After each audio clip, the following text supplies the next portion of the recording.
യുമായി ബന്ധപ്പെട്ട ആത്മീയ ആലോചനകൾ, അതിൻ്റെ വിചാരങ്ങൾ ദൈവത്തിൻ്റെ പരിശുദ്ധാത്മാവെന്ന നല്ല അധ്യാപകൻ വേണ്ടും പോലെ പൊരുൾ ധരിച്ചു തരേണ്ടതിന് പ്രാർത്ഥനയോടെ ദൈവസന്നിധിയിലായിരിക്കാം. നമ്മുടെ വീണ്ടെടുപ്പുകാരൻ, നമ്മുടെ രക്ഷാനായകൻ, നമ്മുടെ പ്രാണപ്രിയൻ, നമ്മുടെ ആശയും നമ്മുടെ ആവേശവും നമ്മുടെ പ്രതീക്ഷയും നമ്മുടെ പ്രത്യാശയും ഒക്കെയായ ക്രിസ്തു യേശു തിരുവായ്മൊഴിഞ്ഞ് അരുളി ചെയ്ത അനുഗ്രഹീതമായ ഒരു വേദശകലമാണ് നിങ്ങൾക്ക് തരുവാൻ ദൈവത്തിൻ്റെ ആത്മാവ് എൻ്റെ ധ്യാനവേളയിൽ, എൻ്റെ പ്രാർത്ഥനാ മുറിയിൽ എനിക്ക് പകർന്നേകിയത്. ആ വാക്യവും അതുമായി ബന്ധപ്പെട്ട ആലോചനകളെയും സമയത്തിൻ്റെ പരിമിതി ഉണ്ടെങ്കിലും സംക്ഷിപ്തമായി നിങ്ങളുടെ പരമാർത്ഥ ഹൃദയത്തിലേക്ക് ബഹുമാന്യ സംഘാടകർ അനുവദിച്ച സമയപരിധിക്കകത്ത് നൽകാൻ ആഗ്രഹിക്കുകയാണ്. വാക്യം ഇങ്ങനെയാണ്: നിങ്ങൾ സൂക്ഷിച്ചുകൊള്ളുവീൻ, ഞാനെല്ലാം നിങ്ങളോട് മുൻപ് കൂട്ടി പറഞ്ഞുവല്ലോ.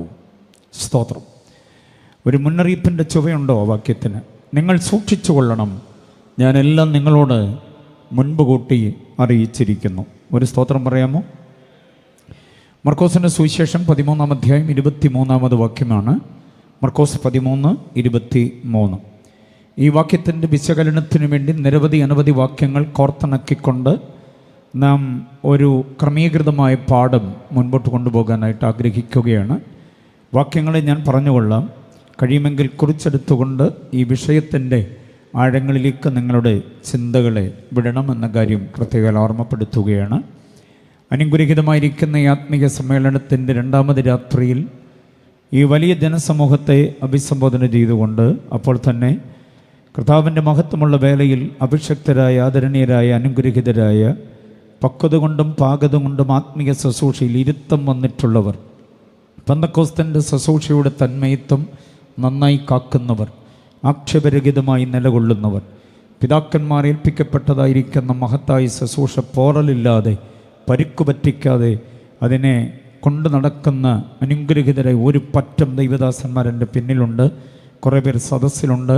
അവരോടൊക്കെ ചേർന്നുകൊണ്ട് ഈ രാത്രിയിലെ അനുഗ്രഹീത വേദിയിൽ ഒരിക്കൽ കൂടെ നിൽക്കാൻ എന്നെ പ്രാപ്തനാക്കുന്ന സർവകൃപാലുവും പരമകാരുണികനുമായ പരിശുദ്ധ തൃത്വത്തിന് മുൻപാകെ എല്ലാ മഹത്വവും സ്തുതിയും പുകഴ്ചയും ആരാധനയും സ്തോത്രവും മഹത്വവും ആദരവോടെ അർപ്പണം ചെയ്യുകയാണ്. ഈ രാത്രിയിൽ യോഗത്തിൻ്റെ അനുഗ്രഹീതനായ അധ്യക്ഷൻ, അപ്പോൾ തന്നെ ഈ സെൻറ്ററിൻ്റെ ചുമതല വഹിക്കുന്ന സെൻട്രൽ മിനിസ്റ്റർ, IPCയുടെയും ചർച്ച് ഓഫ് ഗോഡിൻ്റെയും ഒക്കെ വിവിധ സെൻറ്ററുകളുടെ അനുഗ്രഹീതരായിരിക്കുന്ന ചുമതല വഹിക്കുന്ന മിനിസ്ട്രീസ്, മറ്റൗദ്യോഗിക സ്ഥാനികളായ ദൈവദാസന്മാർ ഒത്തിരി പേരുണ്ട്. അവരുടെ എല്ലാം കൂടെ പേരും തസ്തികയും ഒക്കെ പറയാനുള്ളൊരു ലിസ്റ്റ് എൻ്റെ കൈവശമില്ലാത്തത് കൊണ്ട് പ്രോട്ടോക്കോൾ അനുസരിച്ച് അങ്ങനെയൊക്കെ പറയണം. പക്ഷേ സമയത്തിൻ്റെ പരിമിതി കൊണ്ട് എല്ലാവർക്കും ഞാൻ എൻ്റെ പ്രത്യേക ആദരവുകൾ, വന്ദനങ്ങൾ അറിയിക്കുകയാണ്. അവരൊക്കെ എനിക്ക് പ്രഭാഷണത്തിന് ഒത്തിരി കാലങ്ങൾ മുൻപ് മുതലേ തന്നെ അവസരം നൽകി തന്നിട്ടുള്ളവരാണ്. വേങ്ങൂർ സെൻറ്റർ, അതേപോലെ മറ്റ് പല സെൻറ്ററുകളിലുള്ള പ്രിയപ്പെട്ടവർ, കൊല്ലത്തെ എൻ്റെ കുഞ്ഞനുജനാണ് മനു, അദ്ദേഹമൊക്കെ ഇവിടെ വന്നിട്ടുണ്ട്. ഞാൻ ഏതെങ്കിലും പേര് പറഞ്ഞാൽ മറ്റുള്ളവരുടെ പേര് പറയാതിരുന്നാൽ അത് കുഴപ്പമാണ്. എങ്കിലും എല്ലാവരെയും ഓർത്ത് ഞാൻ കർത്താവിന് സ്തോത്രം ചെയ്യുകയും ഹൃദ്യമായ വന്ദനവും സ്നേഹവും ആദരവുകളും ഹൃദയത്തിൻ്റെ ഭാഷയിൽ നിന്ന് രേഖപ്പെടുത്തുകയാണ്.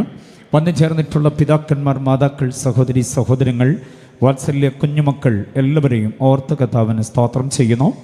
ലൈവിൽ തത്സമയം ഞങ്ങളോടൊപ്പമുള്ള നിങ്ങൾക്കെല്ലാവർക്കും രാജ്യത്തിൻ്റെ, ലോകത്തിൻ്റെ വിവിധ കോണുകളിൽ ശ്രദ്ധിക്കുന്ന ടൈം സോണുകൾ വ്യത്യസ്തമാണെങ്കിലും നിങ്ങൾ ഞങ്ങളോടൊപ്പം ഉണ്ടല്ലോ. നിങ്ങളെല്ലാവരെയും ഞങ്ങൾ ഒരുമിച്ച് ചേർന്ന് വന്ദനം അറിയിക്കുകയാണ്. ഒരുപടി നല്ല ഗാനങ്ങൾ കൊണ്ട് ഈ മഹാസമ്മേളനത്തെ സംഗീത സാന്ദ്രമാക്കാൻ ധന്യമായി ഇതിനെ മുൻപോട്ട് കൊണ്ടുപോകുന്ന വോർഷിപ്പ് ടീം അംഗങ്ങളെ ഓർത്ത് കർത്താവിന് സ്തോത്രം ചെയ്യുന്നു. അവരെല്ലാവരെയും ഓർത്ത് ഞാൻ അഭിമാനിക്കുന്നു. പാടിയ പാട്ടുകളൊക്കെ ആത്മപ്രചോദിതമായിരുന്നു. അത് ക്രിസ്തുവേശുവിൻ്റെ അപദാനങ്ങളും ക്രിസ്തുവിലുള്ള നമ്മുടെ പ്രത്യാശയും ഒക്കെ നമ്മെ ഒന്നുകൂടെ ഉദ്ദീപിപ്പിക്കുന്ന ഗാനങ്ങളായിരുന്നു. അതിന് വേണ്ടുന്ന വാദ്യോപകരണങ്ങൾ തനത് നിലയിൽ മീട്ടുന്ന പ്രിയപ്പെട്ടവരെ ഒക്കെ എൻ്റെ സ്നേഹിതരാണ്. ഒരുമിച്ച് അവരോടൊപ്പം പല വേദികൾ നിന്നിട്ടുണ്ട്. ഒരു പ്രാവശ്യം കൂടെ അതിന് ഭാഗ്യമുണ്ടായതിൽ കർത്താവിന് സ്തോത്രം ചെയ്യുകയാണ്. എല്ലാവർക്കും ഞാൻ എൻ്റെ പ്രത്യേക വന്ദനത്തെയും സ്നേഹത്തെയും അറിയിക്കുകയാണ്. ഇതിൻ്റെ ശബ്ദ സംവിധാനം ഇത്രയും വലിയ ഗ്രൗണ്ടിൽ എല്ലാവർക്കും മെച്ചമായി ഈ ശബ്ദം കേൾക്കാൻ സജ്ജമാക്കിയിട്ടുള്ള ഉച്ചഭാഷണയുടെ ഈ ഒരു സംവിധാനം വളരെ മികച്ചതാണ്. അതിൻ്റെ പിന്നിൽ അധ്വാനിക്കുന്ന പ്രിയപ്പെട്ട ഒരു ഗ്രാൻഡ് സല്യൂട്ട് ഞാൻ നൽകുന്നു. ദൈവം ധാരാളമായിട്ട് അനുഗ്രഹിക്കട്ടെ. ഓൺലൈൻ അതിൻ്റെ പിന്നിൽ അധ്വാനിക്കുന്ന പ്രിയപ്പെട്ടവരെയും ഞാൻ വിസ്മരിക്കുന്നില്ല.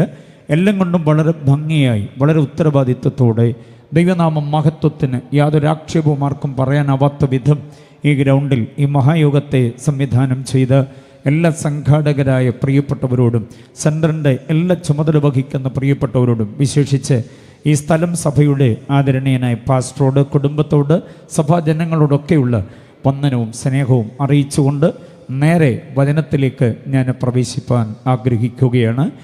മർക്കോസിൻ്റെ സുവിശേഷം 13-ാം അധ്യായം 23-ാമത് വാക്യത്തെയാണ് കുറിവാക്യമായി ഞാൻ നിങ്ങൾക്ക് നൽകുന്നത്.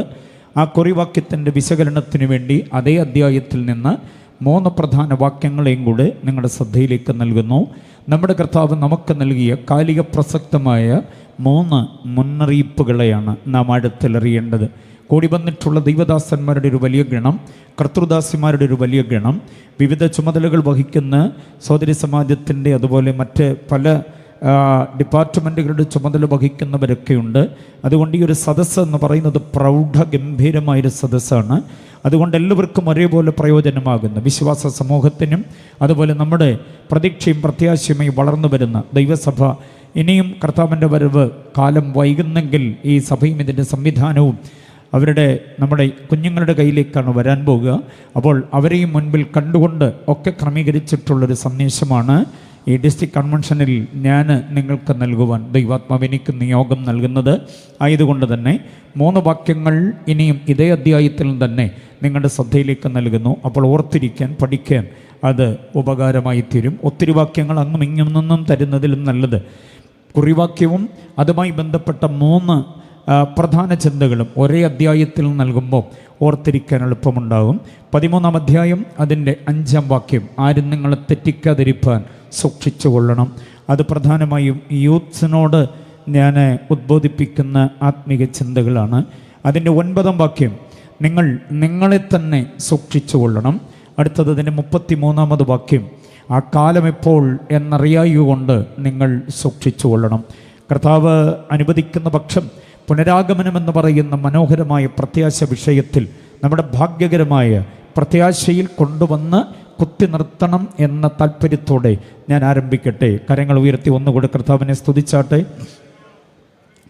സുവിശേഷ ഗ്രന്ഥങ്ങൾ പ്രധാനമായും 4 എണ്ണമാണ്: മത്തായി, മർക്കോസ്, ലൂക്കോസ്, യോഹന്നാൻ. നമ്മൾ സാധാരണ 4 സുവിശേഷങ്ങളെന്നാണ് പറയുക. ആ പ്രയോഗം തെറ്റാണ്. 4 സുവിശേഷങ്ങളല്ല.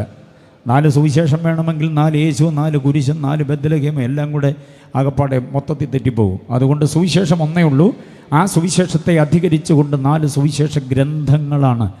അതിലാദ്യം ഈ ഗ്രന്ഥം എഴുതിയത് യേശുക്രിസ്തുവിൻ്റെ സുവിശേഷത്തെ ആസ്പദീകരിച്ചുകൊണ്ട് ഈടുറ്റ ഗംഭീരമായിരിക്കുന്നൊരു ഗ്രന്ഥം ചമയ്ക്കുവാൻ ആരംഭത്തിൽ മുതിർന്നത് മാർക്കോസാണ്. AD 55-ലാണ്. അതുപോലെ തന്നെ അത് കഴിഞ്ഞപ്പോഴാണ് മത്തായിക്ക് തോന്നിയത്, ഞാനൊരെണ്ണം എഴുതണം. യേശുവിനോടൊപ്പം മുട്ടിത്തട്ടി ഉരുമി ഉരഞ്ഞു നടന്ന് ഉണ്ടുറങ്ങിക്കഴിഞ്ഞിരുന്ന ഞാൻ ഒരു പുസ്തകം എഴുതിയില്ലെങ്കിൽ അതൊരു അഭംഗിയാകും. അതുകൊണ്ട് മത്തായിക്ക് നിയോഗം കിട്ടിയതനുസരിച്ച് താനൊരു പുസ്തകം എഴുതി. അത് AD 58-ലാണ്. ഇത് കഴിഞ്ഞപ്പോഴാണ് പൗലോസിൽ നിന്നും അപ്പോസ്തലന്മാരുടെയും സന്തത സഹചാരിയെ കൂടെ നടന്നിരുന്ന ലൂക്കോസിന് കിട്ടിയ ഇൻഫർമേഷൻ എല്ലാം കൂടെ ചേർത്ത് വെച്ചുകൊണ്ട് ചരിത്ര അന്വേഷിയും അദ്ദേഹം ഒരു നല്ല വൈദ്യനുമായതുകൊണ്ട് അതിൻ്റെ നിരീക്ഷണ, അന്വേഷണ, പരീക്ഷണ, ഗവേഷണങ്ങളെല്ലാം കൂടി സമഞ്ജസമായി സമ്മേളിപ്പിച്ചുകൊണ്ട് ഗംഭീരമായൊരു സുവിശേഷ ഗ്രന്ഥം, അതാണ് ലൂക്കോസിൻ്റേത്. അത് AD 60-ലാണ്. ഇതെല്ലാം കഴിഞ്ഞിട്ട് AD 93-ന് ശേഷമാണ് യേശുവിൻ്റെ നെഞ്ചകം തലേണയാക്കിയിട്ടുള്ള ആ യോഹന്നാനെ ഓർമ്മയുണ്ടല്ലോ. അദ്ദേഹം പത്മോസിലൊക്കെ പോയി യാതന അനുഭവിച്ചിട്ട് മടങ്ങി വന്ന ശേഷം ഗംഭീരമായിരിക്കുന്ന രചന അതൊന്നല്ല, അദ്ദേഹത്തിൻ്റെ പഞ്ചഗ്രന്ഥങ്ങൾ, സുവിശേഷ ഗ്രന്ഥം, 3 ലേഖനങ്ങൾ, ഒരു പ്രവചന ഗ്രന്ഥം. അങ്ങനെ പുതിയ നിയമത്തിലും പഞ്ചഗ്രന്ഥങ്ങളുണ്ട്. മോശയുടെ പഞ്ചഗ്രന്ഥങ്ങൾ പഴയ നിയമത്തിലുള്ളതറിയാം. പുതിയ നിയമത്തിലും യോഹന്നാൻ്റെ പഞ്ചഗ്രന്ഥങ്ങൾ, അത് തുടക്കത്തിലും ഏറ്റവും ഒടുക്കത്തിലും നമുക്കതിനെ കാണാൻ കഴിയുന്നുണ്ട്. അപ്പോൾ ഈ പുസ്തകങ്ങളെല്ലാം തന്നെ, അതായത് യോഹന്നാനെ, മത്തായി, മർക്കോസ്, ലൂക്കോസ് ഒക്കെ എഴുതിയിട്ടുള്ള ഈ ഗ്രന്ഥങ്ങളെല്ലാം തന്നെ നമ്മുടെ വാഴ്ത്തപ്പെട്ട കർത്താവിൻ്റെ മനുഷ്യത്വത്തിൻ്റെ മഹത്വവും ദൈവത്വത്തിൻ്റെ മഹത്വവും ഒരേപോലെ സമന്വയിപ്പിക്കപ്പെട്ടിട്ടുള്ള അനുഗ്രഹീത ഗ്രന്ഥങ്ങളാണ് എന്ന വസ്തുത അറിയണം. മുഖവരയ്ക്ക് ഞാൻ സമയമെടുക്കുന്നില്ല. ഞാൻ മർക്കോസിലേക്ക് വരട്ടെ. മർക്കോസിൻ്റെ സുവിശേഷം അല്ല, മത്തായി 24, മർക്കോസ് 13, ലൂക്കോസ് 21 അധ്യായങ്ങളൊന്നുകൂടി ആവർത്തിക്കുക. മത്തായി 24, മർക്കോസ് 13, ലൂക്കോസ് 21 ഈ 3 അധ്യായങ്ങൾക്കും ഒരേ പേര് നമുക്ക് കൊടുക്കാം. യേശുവിൻ്റെ ഒലിവ് മല പ്രഭാഷണമാണ്. The sermon on the Mount Olive എന്ന ഖ്യാതി നേടിയിട്ടുള്ള ഗംഭീര പ്രഭാഷണമാണ് മത്തായി 24, മർക്കോസ് 13, ലൂക്കോസ് 21. ഈ 3 അധ്യായങ്ങളിലും ഒരേ പ്രഭാഷണം യേശു നടത്തിയ അതേ പ്രഭാഷണം ഈ 3 പേരും കൈകാര്യം ചെയ്തപ്പോൾ ഭാഷാരീതിക്കോ വാചകഘടനയ്ക്കോ നേരിയ വ്യത്യാസമുണ്ടായിട്ടുണ്ടാകാം. 3 പേരല്ലേ കൈകാര്യം ചെയ്തത്. പക്ഷേ അതിൻ്റെ പ്രമേയം ഒന്ന് തന്നെയാണ്. ആന്തരിക സത്യം ഒന്ന് തന്നെയാണ്. അതെന്താണെന്ന് ചോദിച്ചാൽ എസ്കറ്റോളജിയാണ്. എസ്കറ്റോളജി എന്ന് പറഞ്ഞാൽ യുഗാന്ത്യ വിജ്ഞാനീയമാണ്. ഈ മണ്ണിന് എന്താണ് നാളെ പറ്റാൻ പോവുക? നമ്മുടെ തലയ്ക്ക് മീതെയുള്ള നീലാകാശത്തിന് എന്ത് സംഭവിക്കും? അവിടെ തമ്മിൽ തൊടാതെ വിശേഷമായ ശക്തിയിൽ ആവാഹിക്കപ്പെട്ടങ്ങനെ നിലകൊള്ളുന്ന സൂര്യചന്ദ്ര നക്ഷത്രാദികൾ, ഗ്രഹങ്ങൾ, ഉപഗ്രഹങ്ങൾക്ക് എന്താണ് നാളെ സംഭവിക്കാൻ പോവുക? അങ്ങ് അലമാലയിട്ട് വല്ലാതെ ഇളകി നിൽക്കുന്ന സമുദ്രത്തിന് നാളെ എന്താണ് സംഭവിക്കാൻ പോവുക? ഇവിടെയുള്ള ജീവിക ലോകത്തിൻ്റെ ആവാസ വ്യവസ്ഥിതിക്ക് എന്ത് സംഭവിക്കും? ഇവിടെ രാജ്ഞിമാരായി വാഴുന്ന ഇവിടുത്തെ മാനവകുലത്തിന് നാളെ എന്താ സംഭവിക്കാൻ പോവുക? ഇന്നിവിടെ ഇൻഖുലാബടക്കമുള്ള വിപ്ലവാശയങ്ങൾ മുൻപോട്ട് വെച്ചുകൊണ്ട് നിലകൊള്ളുന്ന ഇവിടുത്തെ രാഷ്ട്രീയ പാർട്ടികൾക്ക് എന്ത് സംഭവിക്കും? ഇവിടുത്തെ വിവിധ മതങ്ങൾക്ക് എന്ത് സംഭവിക്കും? ജനസംഘ ശക്തികൾക്ക് എന്താ സംഭവിക്കാൻ പോവുക? എന്നിത്യാദി വസ്തുതകൾ വളരെ വ്യക്തമായി, സ്പഷ്ടമായി, യുക്തമായി, കാര്യകാരണ സഹിതം വ്യക്തമാക്കിയിരിക്കുന്ന പുതിയ നിയമത്തിലെ 3 അതിപ്രധാന അധ്യായങ്ങളാണ് മത്തായി 24, മർക്കോസ് 13, ലൂക്കോസ് 21. യുഗാന്ത്യ വിജ്ഞാനീയം, ആ പ്രയോഗം മറന്നു പോകരുത്. യുഗാന്ത്യ വിജ്ഞാനീയം അല്ലെങ്കിൽ എസ്കറ്റോളജിക്കൽ എന്നുള്ളതാണ് അന്ത്യകാല സംഭവം എന്ന് നമുക്ക് പരിചിതമായ പ്രയോഗം കൂട്ടത്തിൽ ഓർത്തുകൊള്ളുക. ഓക്കെ, അത് നമ്മുടെ കർത്താവ് തിരുവായി മൊഴിഞ്ഞ് അരുളി ചെയ്ത് തൻ്റെ ശിഷ്യന്മാരോട് മാത്രമായി പ്രസ്താവിച്ചിട്ടുള്ളതാണ്. ആ പ്രാവചനിക ദൂതുകളിലേക്കൊന്നും ഞാൻ പോകുന്നില്ല. നമുക്കറിയാം നമ്മുടെ കർത്താവ് വരും. എത്ര പേര് പ്രതീക്ഷിക്കുന്നുണ്ടത്? നമ്മുടെ കർത്താവിൻ്റെ പ്രത്യക്ഷതയും ആ പ്രത്യക്ഷനാകുന്നവൻ്റെ അടുക്കലേക്കുള്ള സമാഗമനവും അതാണ് നമ്മുടെ അന്തരംഗത്തിൽ തുടികൊട്ടി നിൽക്കുന്നത് എപ്പോഴും. Praise the Lord. ഓരോ ഡിസ്ട്രിക്ട് കൺവെൻഷനും ഓരോ ജനറൽ കൺവെൻഷനും ഓരോ പ്രാദേശിക സഭയുടെ കൺവെൻഷനുകളും എന്ന് വേണ്ട ഓരോ സഭായോഗം കഴിയുമ്പോഴും നമ്മുടെ ഉൾത്തടത്തിൽ ആ പുനരാഗമിക്കുന്നവനോടുള്ള പ്രതീക്ഷ ഒന്നുകൂടെ അരക്കിട്ട് ഉറപ്പിക്കാനിടയാകണം. ആ പ്രതീക്ഷ നമ്മിൽ നിറഞ്ഞു നിൽക്കണം. ഓക്കെ, അതുകൊണ്ട് ഞാൻ ഏറ്റവും ഒടുവിൽ അതിനെക്കുറിച്ച് അല്പമൊന്ന് പരാമർശിക്കാം. അതിനുവേണ്ടിയാണ് 33-ാമത് വാക്യം ഞാൻ 3-ാമത്തെ ചിന്തയായിട്ട് ഉപയോഗിക്കുക. എന്നാൽ അതിന് മുൻപ് ആദ്യത്തെ 2 ചിന്തകളിലേക്ക് നിങ്ങളുടെ ശ്രദ്ധയെ ഞാൻ കൊണ്ടുവരാൻ ആഗ്രഹിക്കുകയാണ്. എല്ലാവരും ഒരേപോലെ കാര്യമായി പഠന മനോഭാവത്തോടെ ശ്രദ്ധിക്കണമെന്ന് ഞാൻ ഓർമ്മപ്പെടുത്തുന്നു. ഒരു ഉണർവ് പ്രസംഗമല്ല ഞാൻ ഉദ്ദേശിക്കുന്നത്. കാമ്പും കഴമ്പുമുള്ള ക്രിസ്തുവിൻ്റെ വാക്കുകളെ കോർത്തിണക്കിക്കൊണ്ട് നാം ഈ വർത്തമാനകാലത്തിൽ അറിഞ്ഞിരിക്കേണ്ട അതിപ്രധാനമായിരിക്കുന്ന ചില ആലോചനകൾ, മുന്നറിയിപ്പുകളെ അവഗണിക്കാൻ പാടില്ലല്ലോ. ഈ 3 മുന്നറിയിപ്പുകൾക്കും ഒരു പ്രത്യേക വിശേഷ പദപ്രയോഗമുണ്ട്. അതെന്താണെന്നറിയാമോ? സൂക്ഷിച്ചുകൊള്ളുവീൻ എന്നുള്ളതാണ്. കുറിവാക്യത്തിലും ആ പദപ്രയോഗമുണ്ട്. സൂക്ഷിച്ചുകൊള്ളുവീൻ എന്ന് പറഞ്ഞുകൊണ്ടാണ് 23-ാം വാക്യം ആരംഭിക്കുക. സൂക്ഷിച്ചുകൊള്ളുവീൻ, ഞാനെല്ലാം നിങ്ങളോട് മുൻപ് കൂട്ടി അറിയിച്ചിട്ടുണ്ടല്ലോ. ഒരടിക്കുറിപ്പ് കൂടെ തരാം, കുറിച്ചുകൊള്ളണം.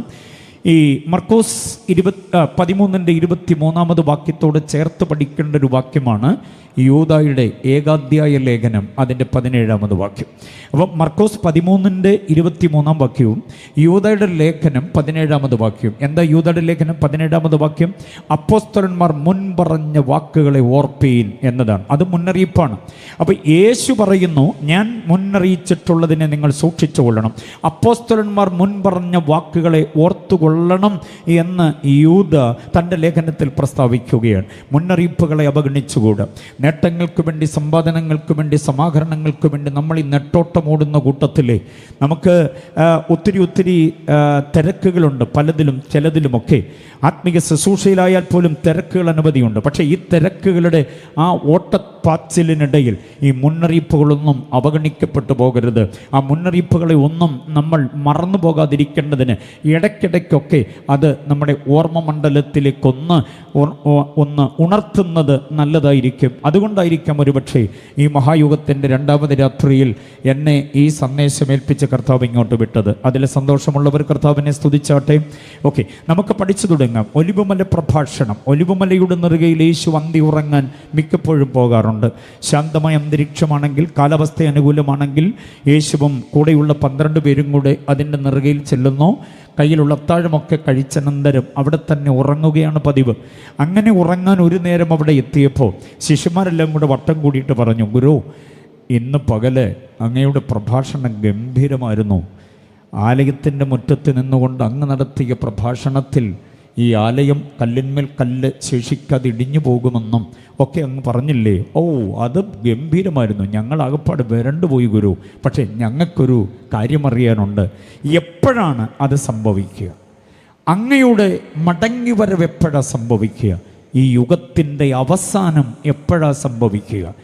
എപ്പോൾ സംഭവിക്കുമെന്ന 3 കാര്യം അക്കമിട്ട് അവർ ചോദിക്കുന്നു.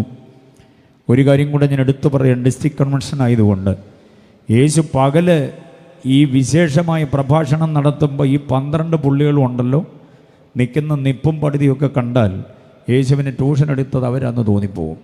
ഇതെല്ലാം അവർക്കറിയാമെന്നുള്ള ഭാവത്തിലാണ് നെഞ്ചു വിരിച്ച് നിന്നത്. പക്ഷെ ഒന്നും മനസ്സിലായില്ല. കണ്ടത്തിൽ നിന്ന് കയറി വന്നവനും തടി പിടിച്ച് വന്നവനും കല്ലെടുത്തിട്ട് വന്നവനും കിളച്ചിട്ട് വന്നവനും ഒക്കെ യേശുവിൻ്റെ പ്രഭാഷണം മനസ്സിലായി. അവർ അന്തം വിട്ട് നിന്നിട്ട് അവർ തന്നെ അതിനകത്ത് ഒരു നിരുപാധികമായൊരു അംഗീകരണം ഏറ്റെടുത്ത് മാനസാന്തരത്തിലേക്കാണ് പോയത്. പക്ഷേ ഈ വോളണ്ടിയേഴ്സായിട്ട് നിന്ന പല പുള്ളികൾക്ക് ഇതും മനസ്സിലായില്ല. നമ്മുടെ സഭയിലും നമ്മുടെ ദൈവദാസന്മാർക്കറിയാം, ഒരു പ്രഭാഷണമൊക്കെ സഭയുടെ മുമ്പിൽ നടത്താൻ ഒരാഴ്ച പണിപ്പെട്ട് പഠിച്ച് പ്രാർത്ഥിച്ച് ഉപവസിച്ച് കുറിച്ച്, ആദ്യം കുറിച്ചത് തെറ്റായിപ്പോയി, അത് ചുരുട്ടി കളഞ്ഞ് അടുത്ത പേപ്പറെടുത്ത് പിന്നെയും കുറിച്ച് കർത്താവെ കാത്തോണെന്നൊക്കെ പറഞ്ഞ് മേശയുടെ പുറകിൽ നിന്നൊരു പ്രസംഗം നടത്തുമ്പോൾ ചില പാപ്പച്ചനും കറിയച്ചനും അന്നമ്മയും ചിന്നമ്മയും ശോശാമ്മയും മേഴ്സിയും ഷൈനിയൊക്കെ ഇരിക്കുന്ന ഇരിപ്പ് കണ്ടാൽ പാസ്റ്റർക്ക് ട്യൂഷൻ എടുക്കുന്നത് അവരാ തോന്നിപ്പോകും. അവർ പഠിപ്പിച്ചതുപോലെ പാസ്റ്റർ പറയുന്നുണ്ടോ എന്ന് പ്രസംഗശാസ്ത്രത്തിന് മാർക്കിടാനിരിക്കുന്ന പോലെ ഇരുന്നു പോകും. എന്നാലും കൃപയാൽ ഞങ്ങളെ ഇതുവരെയൊക്കെ കർത്താവ് കൊണ്ടുവന്നു. എത്രയോ മുൻവിധികളുടെ കാട്ടിനകത്തൂടെ ഞങ്ങൾ ഒറ്റപ്പെട്ടു വന്നെന്നറിയാമോ? അതുപോലായിരുന്നു ഈ ശിഷ്യന്മാർ. അവർ ഗ്രഹിച്ചില്ല, എങ്കിലും യേശുവിനോട് ചോദിപ്പാൻ ശങ്കിച്ചു എന്ന് വായിക്കുന്നുണ്ട് ലൂക്കോസ് 9-ാം അധ്യായം. മനസ്സിലായോ? അത്രയ്ക്ക് ദുരഭിമാനമുള്ളവരായിരുന്നു അവർ. പക്ഷേ യേശുവിനെ ഒറ്റയ്ക്കന്ന് സന്ധ്യയ്ക്ക് കിട്ടിയപ്പം വിടാതെ ചോദിച്ചു, ഞങ്ങൾക്ക് അതൊന്ന് വിശദീകരിച്ച് തരണേ. അറിയാനുള്ള അദമ്യമായ ആഗ്രഹം അകതാരിൽ ഒതുക്കി വെച്ച തൻ്റെ വത്സല ശിഷ്യന്മാരുടെ ആഗ്രഹത്തിന് പൂർത്തി വരുത്തേണ്ടതിന് അവർക്ക് മാത്രമായി യേശു നൽകുന്നൊരു പ്രഭാഷണമാണ് മത്തായി 24, മർക്കോസ് 13, ലൂക്കോസ് 21. അതുകൊണ്ട് അതിനെ നമുക്ക് ഒലിവുമല പ്രഭാഷണം എന്ന് വിളിക്കുന്നത് കൊണ്ട് തെറ്റില്ല. ആ പ്രഭാഷണത്തിലെ 3 മുന്നറിയിപ്പുകൾ, സൂക്ഷിച്ചുകൊള്ളുവീനെന്ന വിശേഷ പദമുള്ള 3 വാക്യങ്ങളെ ഞാൻ ഇനി വിശദീകരിക്കാൻ പോകുകയാണ്. അത് നമ്മുടെ ആധ്യാത്മിക ജീവിതത്തിൻ്റെ വഴിത്താരയ്ക്ക് ദിശാബോധമാകാൻ കർത്താവ് കൃപ ചെയ്യട്ടെ എന്ന് പ്രാർത്ഥിക്കുകയാണ്. സഭയിൽ അംഗത്വമുണ്ട്, അപ്പോൾ തന്നെ ലോകത്തിലും അംഗത്വമുള്ള പാർട്ടികളുണ്ട്. അറിയാമോ? സഭയിലും അംഗത്വമുണ്ട്, ലോകത്തിലും. അങ്ങനെ ഇരട്ടത്താപ്പിൻ്റെ ആത്മീയത സൂക്ഷിക്കുന്ന നിരവധി ആളുകളുണ്ട്. അതുകൊണ്ട് തന്നെ ഈ മുന്നറിയിപ്പുകളെ നമ്മൾ അവഗണിച്ചു പോകരുത്. ആത്മീയതയുടെ, അതായത് പെന്തക്കോസ്തിൻ്റെ തനത് പൈതൃകമൊക്കെ നമുക്ക് എവിടേക്കോ നഷ്ടപ്പെട്ടു പോയതുപോലെയാണ്. ഇത് തുടങ്ങി വെച്ച കാലത്ത് ഇതിന് വെള്ളമൊഴിച്ചതിനെ നട്ട് വളർത്തിയത് ദൈവമാണ്. പക്ഷെ വളരേണ്ടതിന് അനുകൂല പരിസ്ഥിതികൾ, ജീവത്യാഗം, സകലത്യാഗങ്ങൾ ചെയ്ത് നമ്മുടെ പിതാക്കന്മാരെ എങ്ങാനും കർത്താവ് ഇമ്പങ്ങളുടെ പരദേശത്ത് ഇങ്ങോട്ട് വിടുകയാണെന്നേ, നിങ്ങൾ കൊട്ടാരക്കര വഴി അങ്ങനെ കേരളം വഴിയൊക്കെ ഒന്ന് പോയിട്ട് വാ, ഇപ്പോൾ സഭ എങ്ങനെ ഉണ്ടെന്നൊക്കെ ഒന്ന് കണ്ടിട്ട് വന്ന് പറഞ്ഞ് വിട്ടാൽ അവർ ചോക്ലേറ്റ് വാങ്ങിച്ചുകൊണ്ട് വരത്തില്ല, ചാട്ടവാറും കൊണ്ടേ വരത്തുള്ളൂ. യേശു വന്ന ആലയത്തിലെടുത്ത ചാട്ടവാറും കൊണ്ടേ വരുവുള്ളൂ. ഒത്തിരി മാറ്റങ്ങൾ, ഗതിഭേദങ്ങൾ നമുക്ക് സംഭവിച്ചു പോയി. അതുകൊണ്ട് അന്ത്യകാലത്ത് എത്തി നിൽക്കുന്ന നമുക്ക്, അന്ത്യകാലത്തെന്നുള്ള പദത്തെ, ആ പ്രയോഗത്തെ ഞാൻ പിൻവലിക്കുന്നു. അന്ത്യകാലത്തിൻ്റെയും അന്ത്യനാഴികയിൽ എത്തി നിൽക്കുന്ന നമുക്ക്, മനസ്സിലായോ? അങ്ങനെയൊക്കെ പറഞ്ഞാൽ മനസ്സിലായോ? നമ്മളൊക്കെ സ്കൂളിൽ പഠിച്ച കാലത്ത്, ഇപ്പോഴത്തെ കുഞ്ഞുങ്ങൾക്ക് അത്രയും പീരീഡ് ഇല്ലെന്ന് തോന്നുന്നു. നമ്മളൊക്കെ പഠിച്ച കാലത്ത് 7 പീരീഡാണ്. 7ാം പീരീഡ് ഒത്തിരി സുഖമുള്ളൊരു പീരീഡാണ്, സന്തോഷമുള്ളൊരു പീരീഡാണ്. കാരണം രാമൻ പിയൂണ് കൂട്ടമണി അടിക്കുന്ന പീരീഡാണ് 7ാം പീരീഡ്. കൂട്ടമണി അടിച്ചു കഴിഞ്ഞാൽ പിന്നെ ബായ് ഉണ്ടോ? കറുത്ത റബ്ബറിട്ട പുസ്തക കെട്ടല്ലേ, അതെടുത്ത് വെച്ചുകൊണ്ട് ഇറങ്ങി ഒരൊറ്റ ഓട്ടമാണ്. ആ ഓട്ടം വീട് വരെ ഓടും. ഇതിനിടയ്ക്ക് ജനഗണമന അതിനായക ജയഹേ എന്നൊരു പാട്ട് പാടണം. അതിൻ്റെ അവസാനം ജയഹേ ജയഹേ ജയഹേ എന്നൊരെടുപ്പുണ്ട്. ഓർമ്മയുണ്ടോ അതൊക്കെ? പിന്നെ ഓർമ്മയുണ്ട്. ഓക്കെ, ഇപ്പം നമ്മുടെ കുഞ്ഞുങ്ങൾ കൈയൊക്കെ അങ്ങനെ സ്റ്റഡി ലൈക്ക് വടിയായി നിന്നുകൊണ്ട് അങ്ങനെ ആണ് പാടും. നമ്മളങ്ങനൊന്നുമല്ല. ഈ അവസാനത്തെ ജയഹേ, ഒരു ജയഹേ ക്ലാസ് മുറിയിലും, ഒരു ജയഹേ വരാന്തയിലും, അടുത്ത ജയഹേ ഇടവഴിയിലുമാണ്. വീട്ടിലെത്താനുള്ള തിടുക്കമാണ്. കൂട്ടമണി കേട്ട് കഴിഞ്ഞാൽ പിന്നെ അവിടെ നിൽക്കില്ല, വീട്ടിൽ കോട്ടമാണ്. ഞാൻ പറഞ്ഞു വന്നത്, ദൈവസഭ ഇന്ന് 1-ാം പീരീഡിലും 2-ാം പീരീഡിലുമല്ല, 7-ാം പീരീഡിലാണ്. കൂട്ടമണി കേൾക്കാനുള്ള പീരീഡിലാണ്. കൂട്ടമണിയുടെ അർത്ഥം എന്താണെന്നറിയാമോ? വീട്ടിൽ കയറിക്കോ എന്നുള്ളതാണ്. Praise the Lord. ഇതുവരെയുള്ള സംഘർഷങ്ങൾ, സമ്മർദ്ദങ്ങളെല്ലാം അവസാനിപ്പിച്ച് വീട്ടിലേക്ക് പോയിക്കോ. നമ്മൾ വീട്ടിൽ ചേക്കേറാൻ പോവുകയാണ്. ആ വീട്ടിലേക്ക് പോകാനുള്ള നാഴിക അടുത്ത് നിൽക്കുന്ന ഈ കാലഘട്ടത്തിൽ ഒന്നുകൂടെ നമ്മൾ തിരിച്ചറിയേണ്ടതിന് സൂക്ഷിച്ചു കൊള്ളണമെന്ന് പറയുന്ന 3 പ്രയോഗങ്ങളെ ഞാനൊന്ന് വിശദീകരിക്കാം. കേൾക്കണം എൻ്റെ മാതാപിതാക്കന്മാർ, സഹോദരങ്ങൾ, കുഞ്ഞനുജത്തിമാർ, കുഞ്ഞനുജന്മാർ, ജ്യേഷ്ഠ സഹോദരങ്ങൾ, ഒരുമിച്ച് നമുക്ക് ചിന്തിക്കാം. ഈ മുന്നറിയിപ്പുകളെ മുഴുവനും സൂക്ഷിക്കുന്ന ഒരാളായി തികഞ്ഞു നിന്നുകൊണ്ട് ഞാൻ പറയുകയല്ല, നിങ്ങളോടൊരുമിച്ച് എനിക്കും അതിൻ്റെ ആത്മീയ ആലോചനകൾ ലഭ്യമാകേണ്ടതിനുള്ള പ്രാർത്ഥനയോടെ നമുക്കൊരുമിച്ച് ശ്രദ്ധിക്കാം. 1-ാമത്തെ മുന്നറിയിപ്പ്, ആരും നിങ്ങളെ തെറ്റിക്കാതിരിക്കാൻ എന്തോ ചെയ്യണം? യെസ്, തെറ്റിപ്പോകാൻ സാധ്യതകൾ ഏറെയാണ്. യോഹന്നാന്റെ ലേഖനത്തിലുമുണ്ട്, കുഞ്ഞുങ്ങളെ തെറ്റിപ്പോകാതിരിക്കാൻ സൂക്ഷിച്ചുകൊള്ളുവീൻ. നമ്മെ തെറ്റിച്ച് കളയുക, നമ്മെ തകർത്ത് കളയുക, നമ്മെ ഇല്ലാതെയാക്കുക, നമ്മെ പരിച്ഛേദം ചൂട് മുടിച്ചു കളയുക എന്ന ഒരു വലിയ ലക്ഷ്യബോധവുമായി പ്രവർത്തിക്കുന്ന പ്രതിയോഗിയുണ്ട്. അവൻ അല്പകാലമേ ഉള്ളൂ എന്ന് നമ്മളെക്കാൾ അധികം സമയബോധമുണ്ട്. അതുകൊണ്ട് വല്ല വിധേനയും ഇല്ലാതെയാക്കുവാൻ വേണ്ടിയുള്ള കച്ചകെട്ടിയുള്ള പുറപ്പാടാണ്. അതുകൊണ്ട് യേശു പറയുന്നു, ആരും നിങ്ങളെ എന്ത് ചെയ്യരുത്? തെറ്റിക്കരുത്. തെറ്റിപ്പോകാനുള്ള സാധ്യതകൾ ഞാൻ 1, 2, 3, 4 പറയാം. 1, കള്ളപ്രവാചകന്മാർ നമ്മളെ തെറ്റിച്ച് കളയുവാൻ സാധ്യതകളേറെയാണ്. അതുകൊണ്ട് നാം ശ്രദ്ധിക്കണം, വിവേചന ബുദ്ധിയുള്ളവരായിരിക്കണം. നാം കേൾക്കുന്നതിനെല്ലാം ആമേൻ പറയരുത്. അത് ദൈവശബ്ദമോ എന്ന് തിരിച്ചറിയുവാൻ വിവേചന ബുദ്ധി നമുക്ക് വേണം. 1. 2, ദുരുപദേഷ്ടാക്കന്മാർ നമ്മളെ തെറ്റിച്ച് കളയും. വാക്യങ്ങളെല്ലാം കൂടെ എടുത്ത് വായിപ്പിച്ച് പോകാൻ നേരമില്ല. ദുരുപദേഷ്ടാക്കന്മാർ കർത്താവ് പഠിപ്പിച്ചതോ വചനത്തിൽ ലിഖിതമാക്കിയതോ ആത്മനിയോഗത്താൽ നമുക്ക് ലഭ്യമായതോ ഉള്ള വചനമല്ല. അതിന് വിരുദ്ധമായിരിക്കുന്ന വചനം കൊണ്ട് യേശുവിൻ്റെ ദൈവത്വത്തെ ചോദ്യം ചെയ്യുന്ന, പുനരാഗമനത്തെ ചോദ്യം ചെയ്യുന്ന, വിശുദ്ധ ജീവിതത്തിൻ്റെ തനിമയെ അത്ര വേണ്ട എന്നൊക്കെ പഠിപ്പിക്കുന്ന, ഉപദേശത്തിനകത്ത് ലളിതവൽക്കരണം വരുത്തുന്ന, ആരാധനയെ ചോദ്യം ചെയ്യുന്ന, അന്യഭാഷയെ അധിക്ഷേപിക്കുന്ന ഒട്ടനവധി ദുരുപദേഷ്ടാക്കന്മാർ കനത്ത നിലയിലുണ്ട്. അവർ നമ്മളെ തെറ്റിക്കും. എത്ര പേർക്ക് ഉറപ്പുണ്ട് കാര്യത്തിൽ? അതുകൊണ്ട് നമ്മൾ കേൾക്കുന്നത്, അറിയുന്നത്, പഠിക്കുന്നത് നമ്മുടെ പിതാമഹന്മാർക്ക് വലിയ ഗ്രീക്ക് പരിജ്ഞാനമോ എബ്രായ ഭാഷാ പരിജ്ഞാനമോ ആംഗലേയ പരിജ്ഞാനങ്ങളോ ഒന്നുമില്ലായിരുന്നു. പക്ഷേ അവർക്കുള്ള ഒരു പരിജ്ഞാനം ദൈവാത്മാവിൻ്റെ പരിജ്ഞാനമായിരുന്നു.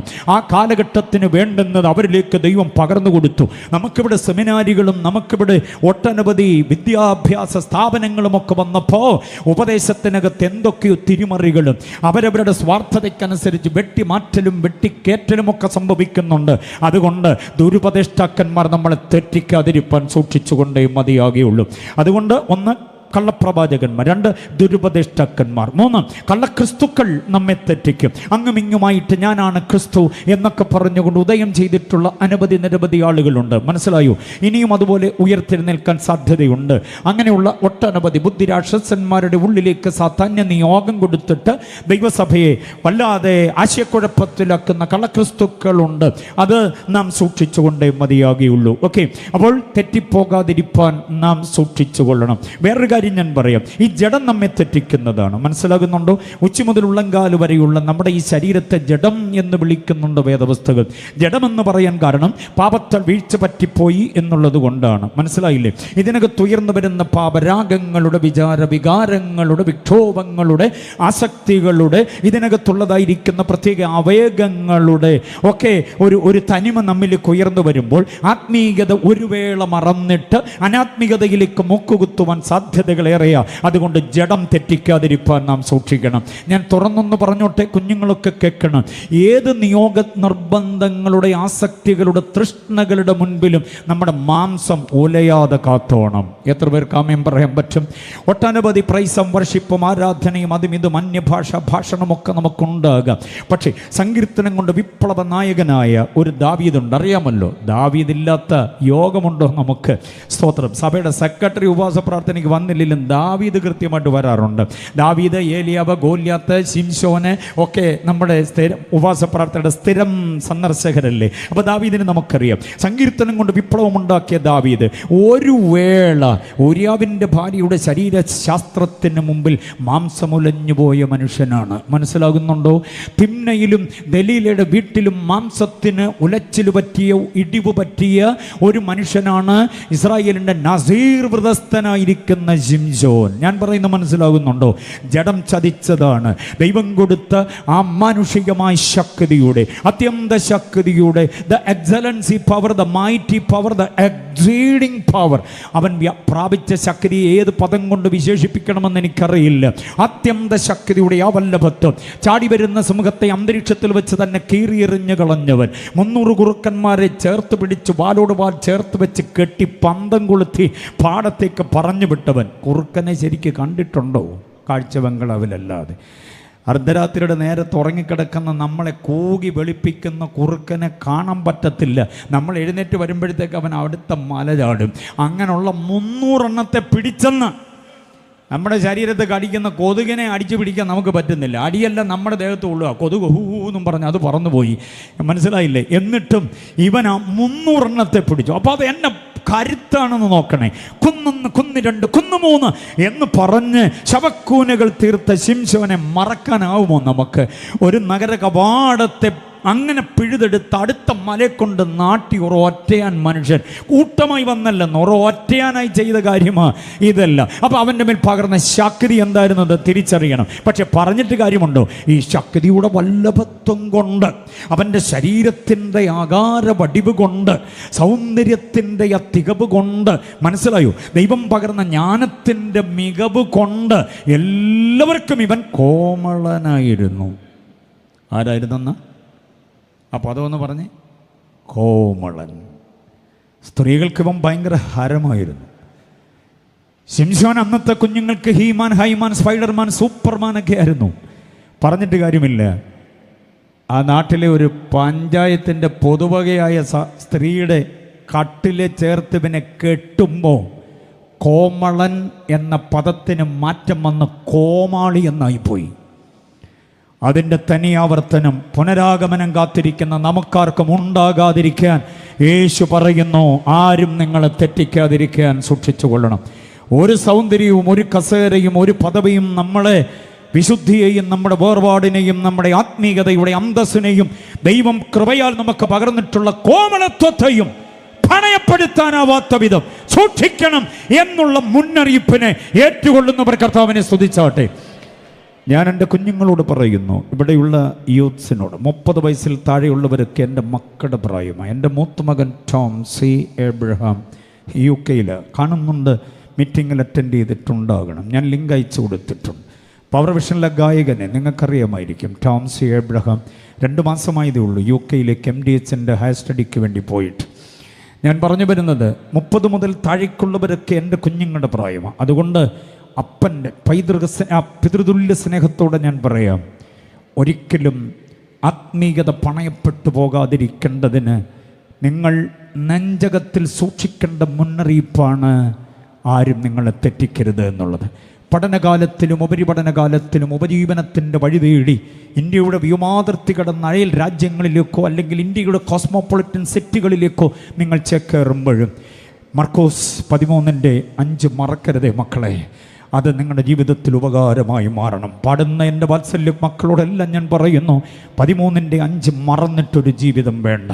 മമ്മിമാർ ഒത്തിരി പേര് എന്നെ കേൾക്കുന്നു. ഇവിടെ ഇരിക്കുന്നൊരു വലിയ ജനക്കൂട്ടമുണ്ട്. നിങ്ങളുടെ തലയിലുള്ള ഈ ശിരോവസ്ത്രമുണ്ടല്ലോ, നിങ്ങളുടെ പെൺകുഞ്ഞുങ്ങളുടെ തലയെന്ന് മാറിപ്പോകല്ലേ. അതിനുവേണ്ടി നിങ്ങൾ കണ്ണുനീരൊഴുക്കിക്കോണം. ഇവിടെ ഇരിക്കുന്ന പപ്പമാരോട് ഞാൻ പറയാം, നിങ്ങൾ സഭയ്ക്ക് വേണ്ടി നിലകൊണ്ടതും ദൈവദാസന്മാർക്ക് വിളമ്പാൻ കാണിച്ച ഉത്സാഹവും, പന്തലിടാൻ നിങ്ങൾ കാണിച്ച ഉത്സാഹവും, പോസ്റ്റർ ഒട്ടിക്കാൻ നോട്ടീസ് കൊടുക്കാൻ നിങ്ങൾ കാണിച്ച ഉത്സാഹവും, മാസയോഗത്തിന് എല്ലാവരും സാക്ഷി പറയുമ്പോഴും കഞ്ഞിയും കറിയും ഉണ്ടാക്കാൻ നിങ്ങൾ പുക അനുഭവിച്ച ആ വസ്തുതയൊക്കെ ഉണ്ടല്ലോ, ഓർമ്മയുണ്ടല്ലോ, മറന്നിട്ടില്ലല്ലോ. ഇതൊന്നും നിങ്ങളുടെ ആൺകുഞ്ഞുങ്ങൾക്ക് നഷ്ടപ്പെട്ടു പോകരുത്. നിന്റെ മക്കൾ നിന്റെ വഴിയിലല്ലെന്നൊരു ഗതികേട് ശമൂവേൽ കേട്ടതിൻ്റെ തനി ആവർത്തനം നമുക്കുണ്ടാകാതിരിപ്പാൻ ആരും നിങ്ങളെ തെറ്റിക്കരുത് എന്നുള്ള ആലോചന ഹൃദയത്തിൽ ഏറ്റുകൊള്ളണം. അത് അംഗീകരിക്കുന്നവർ കർത്താവിനെ കരങ്ങൾ ഉയർത്തി ഒന്ന് സ്തുതിച്ചാട്ടെ. ആരാലും തെറ്റിപ്പോകരുത്. ഞാനീ പറഞ്ഞ താരങ്ങളെല്ലാം തെറ്റി മൂക്കുകുത്തി വീണുപോയവരല്ലേ. വിശുദ്ധിക്ക് വേണ്ടി, വേർപാടിനു വേണ്ടി, ആത്മീയ മൂല്യങ്ങൾക്ക് വേണ്ടി നിലകൊള്ളുന്നവർ എത്ര പേരുണ്ട്? അതിനകത്ത് പരാജയമടഞ്ഞ എത്ര പേരുണ്ട്? ഒരു വേളയെങ്കിലും മാംസമുലഞ്ഞുപോയ പല ആളുകളുണ്ട്. പക്ഷേ എഴുതപ്പെട്ട ലിഖിത നിയമങ്ങളില്ലാതിരുന്ന കാലത്ത്, വേദപുസ്തകം ധ്യാനിക്കാനൊരു പുസ്തകമില്ലാതിരുന്ന കാലത്ത്, ഒരു ചെറുപ്പക്കാരൻ അവൻ്റെ മുമ്പിൽ കുഴഞ്ഞാടി വന്ന ഒരു സൗന്ദര്യധാമത്തിൻ്റെ മുഖത്ത് നോക്കി അവൻ പറയുന്നു, ഹേ, നിന്നോട് ഈ ദോഷം ചെയ്തെൻ്റെ ദൈവത്തോട് പാപം ചെയ്യാൻ ഞാൻ ഒരുക്കമല്ല. ആരാളെന്ന് മനസ്സിലായില്ലേ? ദൈവത്തിൻ്റെ ആത്മഭാഗത്തുള്ള യോസഫ്. ജാതീയ രാജാവായിരിക്കുന്ന ഫറവോൻ പറയാ, ദൈവാത്മാവുള്ള ഇവനെ പോലെ ഒരുവനെ കണ്ടെത്തുമോ? ദൈവാത്മാവാകത്തുണ്ടെങ്കിലേ പാപത്തോടകന്ന് നിൽക്കാൻ പറ്റത്തുള്ളൂ. തെറ്റിപ്പോകാതെ, വീണു പോകാതെ, മൂക്കുകുത്തിപ്പോകാതെ, അബദ്ധങ്ങൾ ഉണ്ടാക്കാതെ, ആക്ഷേപമുണ്ടാക്കാതെ, ദൈവസഭയ്ക്ക് അപമാനമാകാതെ നിവരെ നിൽക്കാൻ കഴിയണമെങ്കിൽ പാട്ടിന്റെ താളാത്മകതയിലും അതിന്റെ ബഹളാത്മകതയിലും ആത്മാവ് പോരാ, നിന്റെ ആകത്ത് ആത്മാവ് വ്യാപരിക്കണം. ആത്മശക്തി ആകത്തുള്ളവനെ തെറ്റിപ്പോകാതിരിക്കുകയുള്ളൂ. വിശ്വസിക്കുന്നവർ കർത്താവിനെ സ്തുതിച്ചാട്ടെ. നമ്മുടെ ആരാധനകളൊക്കെ ബഹളാത്മകതയാണ് വല്ലതും, താളാത്മകതയാണ്. താളാത്മകതയും ബഹളാത്മകതയും എന്നൊക്കെ പറഞ്ഞാൽ മനസ്സിലാവുമോ? സ്വത്രം. അത് നിങ്ങൾക്ക് എൻ്റെ ആശയം മനസ്സിലായല്ലോ. ഇതെല്ലാം ഉണ്ടെങ്കിൽ നമ്മൾ ആരാധിക്കും. ഇതൊന്നും ഇല്ലെങ്കിലോ? ആരാധനയും കഴിഞ്ഞൊരു അമ്മമ്മ ഇങ്ങനെ വരിക, മരണ വീട്ടിൽ നിന്ന് വരുന്ന പോലെ. ഇപ്പോൾ വേറൊരു ആരാധനയും കഴിഞ്ഞ് അവിടെ നിന്ന് ഇറങ്ങി വന്നൊരു അമ്മമ്മയും ഈ അമ്മമ്മയും കൂടെ തമ്മിൽ കണ്ടുമുട്ടി. എന്നാ പറ്റിയൊരു മൂഡ് ഓഫ് ആണല്ലോ. ആരാധനയും കഴിഞ്ഞ് വരുമ്പോൾ ഇങ്ങനെ മുഖം പാടിയിരുന്നാൽ എങ്ങനെയാ? എന്തോ പറ്റി? അപ്പോൾ ഈ അമ്മമ്മ പറയാം, മൂഡ് ഓഫായി വരുന്ന അമ്മ പറയും, എന്തോ പറയാനാ, ഇന്ന് ഞങ്ങളുടെ ആരാധനയ്ക്ക് ഒരു ഉണർവും ഇല്ലായിരുന്നു. അയ്യോ, അങ്ങനെ വരാൻ സാധ്യതയില്ല, നിങ്ങളുടെ പാസ്റ്റർ മിടുമിടുക്കനല്ലേ, പിന്നെ അങ്ങനെ ആരാധനയ്ക്ക് ഉണർവില്ല. അയ്യോ, പാസ്റ്ററുടെ കുഴപ്പമല്ലെന്ന്, ആ കീബോർഡ് വായിക്കുന്ന ബ്രദർ വന്നില്ലെന്ന്. ആ, എന്തിയാ കീബോർഡ് വായിക്കുന്ന ബ്രദർ പോയോ? കീബോർഡ് വായിക്കുന്ന ബ്രദർ ഇല്ലെങ്കിൽ ആരാധനയ്ക്ക് എന്തോ ഇല്ല, ഉണർവില്ല. അപ്പം ഉണർവൊക്കെ പ്രാപിച്ച് സന്തോഷത്തോടെ വരുന്ന അമ്മാമ്മ പറഞ്ഞു, സാരമില്ല, അടുത്ത ആഴ്ച പയ്യൻ വരും, ആരാധന ഉണർവാകും, സന്തോഷമായിട്ട് പോയിക്കാട്ടെ, ഞാൻ പ്രാർത്ഥിച്ചോളാം എന്നൊക്കെ പറഞ്ഞ് ധൈര്യപ്പെടുത്തി വിട്ടു. പിറ്റേ ആഴ്ച ഇവർ തമ്മിൽ അതേ കവലയെ വെച്ച് കണ്ടു. ഈ പുള്ളിക്കാരുടെ മുഖം വാടിയിരിക്കുക. അയ്യോ, ഇന്നും ഈ ആഴ്ച വന്നില്ലയോ മാമ ആ പയ്യൻ? അയ്യോ, അവൻ്റെ കുറ്റമല്ല, അവൻ വന്നായിരുന്നു, കഴിഞ്ഞ ആഴ്ച വരാഞ്ഞുകൊണ്ട് അവൻ ഈ ആഴ്ച നേരത്തെ വന്നു. പിന്നെ എന്നാ പറ്റി? മുഖം പാടി, ഇന്ന് ഈ ആഴ്ച ഞങ്ങൾക്ക് കറണ്ട് ഇല്ലായിരുന്നു. അപ്പം കീബോർഡ് വായിക്കാൻ ആൾ വന്നാലും പോരാ, എന്തോ വേണം. അപ്പം കീബോർഡിൻ്റെ വാതകൻ, പിന്നെ തമ്പേറ് തല്ലുന്ന പുള്ളി, ഇതെല്ലാം ഉണ്ടെങ്കിൽ കറണ്ട് ഇല്ലെങ്കിൽ പണിയൊന്നും നടക്കത്തില്ല. അപ്പം ഉണർവ് അടിസ്ഥാനപ്പെട്ടിരിക്കുന്നത് എന്തിലാന്ന് പറ? ഇതൊന്നുമില്ല. പാടിയ പാട്ടിന് കൂട്ടത്തിൽ പാടാൻ ഒരാളില്ല, കൈയടിക്കാൻ ഒരാളില്ല. ഒറ്റയ്ക്കൊരു മുറിയിലാണെങ്കിലും ആത്മാവിൽ ആരാധിക്കാൻ കഴിയണമെങ്കിൽ ആ അഭിഷേകം നിന്റെ ആകത്ത് വ്യാപരിക്കണം. ആകത്ത് അഭിഷേകമുണ്ടെന്ന് ഉറപ്പുള്ളവരെ കരമടിച്ച് കർത്താവിനെ ഒന്ന് മഹത്വപ്പെടുത്തിക്കുക. അല്പസമയം യേശുവിൻ്റെ അധികാരമുള്ള നാമത്തിൽ അഭിഷേകത്തിന് വിരുദ്ധമായതൊന്നും ആരും നിങ്ങളെ തെറ്റിക്കരുത്. ജഡം നമ്മെ തെറ്റിക്കരുത്, ലോകം നമ്മെ തെറ്റിക്കരുത്. പിശാച്, അവൻ്റെ തന്ത്രങ്ങളെ നമ്മൾ അറിയാത്തവരല്ലല്ലോ. പിശാച് നമ്മൾ എന്തോ ചെയ്യരുത്. അങ്ങനെ പറഞ്ഞു പോയാൽ ഒത്തിരി പറയേണ്ടി വരും എനിക്ക്. ഈ കൺവെൻഷൻ ഒരുപക്ഷെ യൂത്തിന് വേണ്ടി മാത്രം മാറ്റേണ്ടി വരും. ഞാൻ അങ്ങനെ പോകുന്നില്ല, മടങ്ങി വരാം. അടുത്തൊരു ചിന്ത, ഒരു സ്പെഷ്യൽ നോട്ട്സ് ഞാൻ പറയട്ടെ. എൻ്റെ കർത്താവിനെ കുറിച്ച് എന്തെങ്കിലും പറയണം, അതെൻ്റെ പ്രഭാഷണത്തിൻ്റെ ഏറ്റവും വലിയ താല്പര്യമാണ് യേശുവിനെ കുറിച്ച് പറയണമെന്നുള്ളത്. ഇനി ഞാൻ പറയുന്നത് ശ്രദ്ധിച്ചോണം. ആരും നിങ്ങളെ തെറ്റിക്കാതിരിപ്പാൻ സൂക്ഷിച്ചു കൊള്ളുവീൻ എന്ന് പറഞ്ഞത് അപ്പോസ്തലന്മാരാരുമല്ല. എനിക്ക് ആ വാക്യത്തോടുള്ള പ്രണയം അതാ. അപ്പോസ്തലന്മാരാരുമല്ല അത് പറഞ്ഞു. പിന്നെ ആരാ പറഞ്ഞേ? കർത്താവാ പറയുന്നത്. അത് പറയാൻ കർത്താവിൻ്റെ യോഗ്യത എന്തുവാ? അതൊന്ന് ചിന്തിക്കാൻ നോക്കാം. ആരും നിങ്ങളെ തെറ്റിക്കാതിരിപ്പാൻ സൂക്ഷിച്ചു കൊള്ളുവീൻ എന്ന് കർത്താവ് പറയണമെങ്കിൽ കർത്താവ് തെറ്റിയിട്ടില്ലെന്നുള്ള അർത്ഥമാണല്ലോ. അതോ തെറ്റിൽ നിന്ന് എഴുന്നേറ്റ് വന്നിട്ട് കുറ്റബോധം കൊണ്ട് പറഞ്ഞാണോ?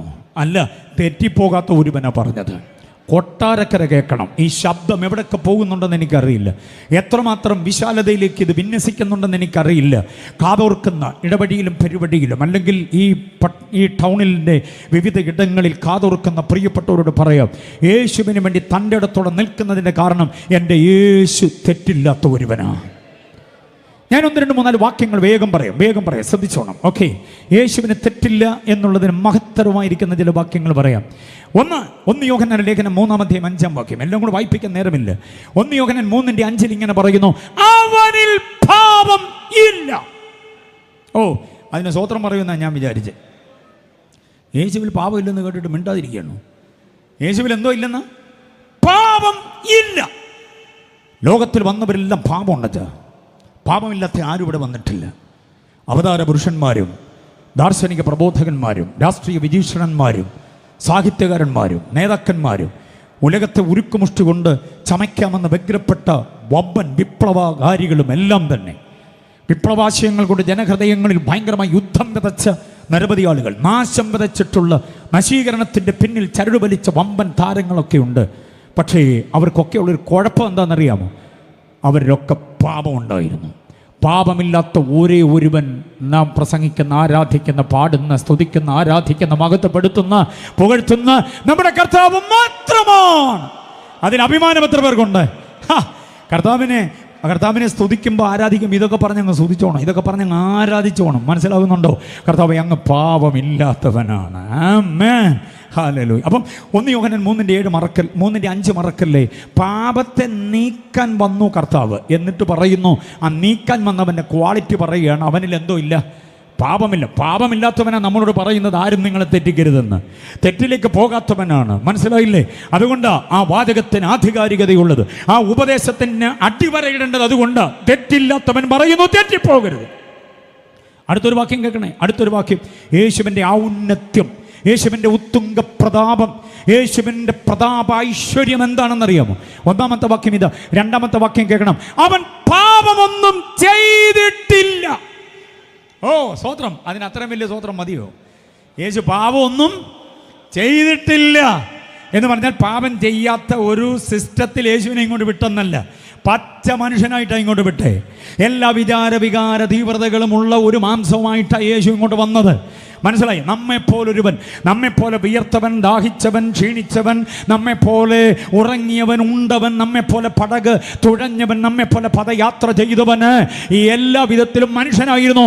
അവനിൽ പാപമില്ലായിരുന്നു എന്ന് മാത്രമല്ല, അവസരത്തിൻ്റെ ആനുകൂല്യം ഒത്തുകിട്ടിയിട്ടും പാപം ചെയ്തില്ല. എവിടെയാണ് വാക്യം? 1 പത്രോസ് 2:22 വാക്യമാണ്. 1 പത്രോസ് 2:22 കുറിച്ചോണം. അവൻ പാപമൊന്നും എന്ത് ചെയ്തിട്ടില്ല, ഒരിക്കലും തൻ്റെ ജീവിതത്തിലേക്ക് വരുത്തിയിട്ടില്ല. എത്ര ഗംഭീരമാണ്! ഈ യേശുവിനെ പ്രസംഗിക്കുന്നതിൽ എന്താ തെറ്റ്? ഈ യേശുവിന് വേണ്ടി കെട്ടുതാലി പൊട്ടിച്ചതിനകത്ത് ഒരു തെറ്റുമില്ല. ഈ യേശുവിന് വേണ്ടി ഈ കുടുംബം പടിയടച്ച് പിണ്ണം വെച്ചിട്ടും തിരിഞ്ഞു നോക്കാതെ തൻ്റെ ഇടത്തോടെ യേശുവിൻ്റെ മുഖത്തേക്ക് നോക്കി ഇറങ്ങിയ പലരും ഇവിടെയുണ്ട്. നിങ്ങൾ കാണിച്ചത് തെറ്റല്ല. യേശു പാപം ചെയ്യാത്തവൻ. മൂന്നാമതൊരു ഒരു ചിന്ത കേൾക്കണോ? മൂന്നാമത്തെ ഒരു ചിന്ത, അവൻ പാപമൊന്നും അറിഞ്ഞിട്ടില്ല. എവിടെ വാക്യം? 2 കൊരിന്ത്യർ 5:21 വാക്യമാണ്. 2 കൊരിന്ത്യർ 5:21 പറയുന്നു, അവൻ പാപം അറിഞ്ഞിട്ടില്ല. സ്വതന്ത്രം പറയാൻ പറ്റുന്നില്ല നിങ്ങൾക്ക്? അവൻ പാപം എന്ത് ചെയ്തിട്ടില്ല? അറിഞ്ഞിട്ടില്ല. അതേ വാക്യത്തിൽ തന്നെ പറയുന്നു, അവനെ, ആരെ? പാപമില്ലാത്തവനെ, പാപം ചെയ്യാത്തവനെ, പാപം അറിയാത്തവനെ നമുക്ക് വേണ്ടി ദൈവം പാപമാക്കുകയായിരുന്നു. ഹല്ലേലൂയ!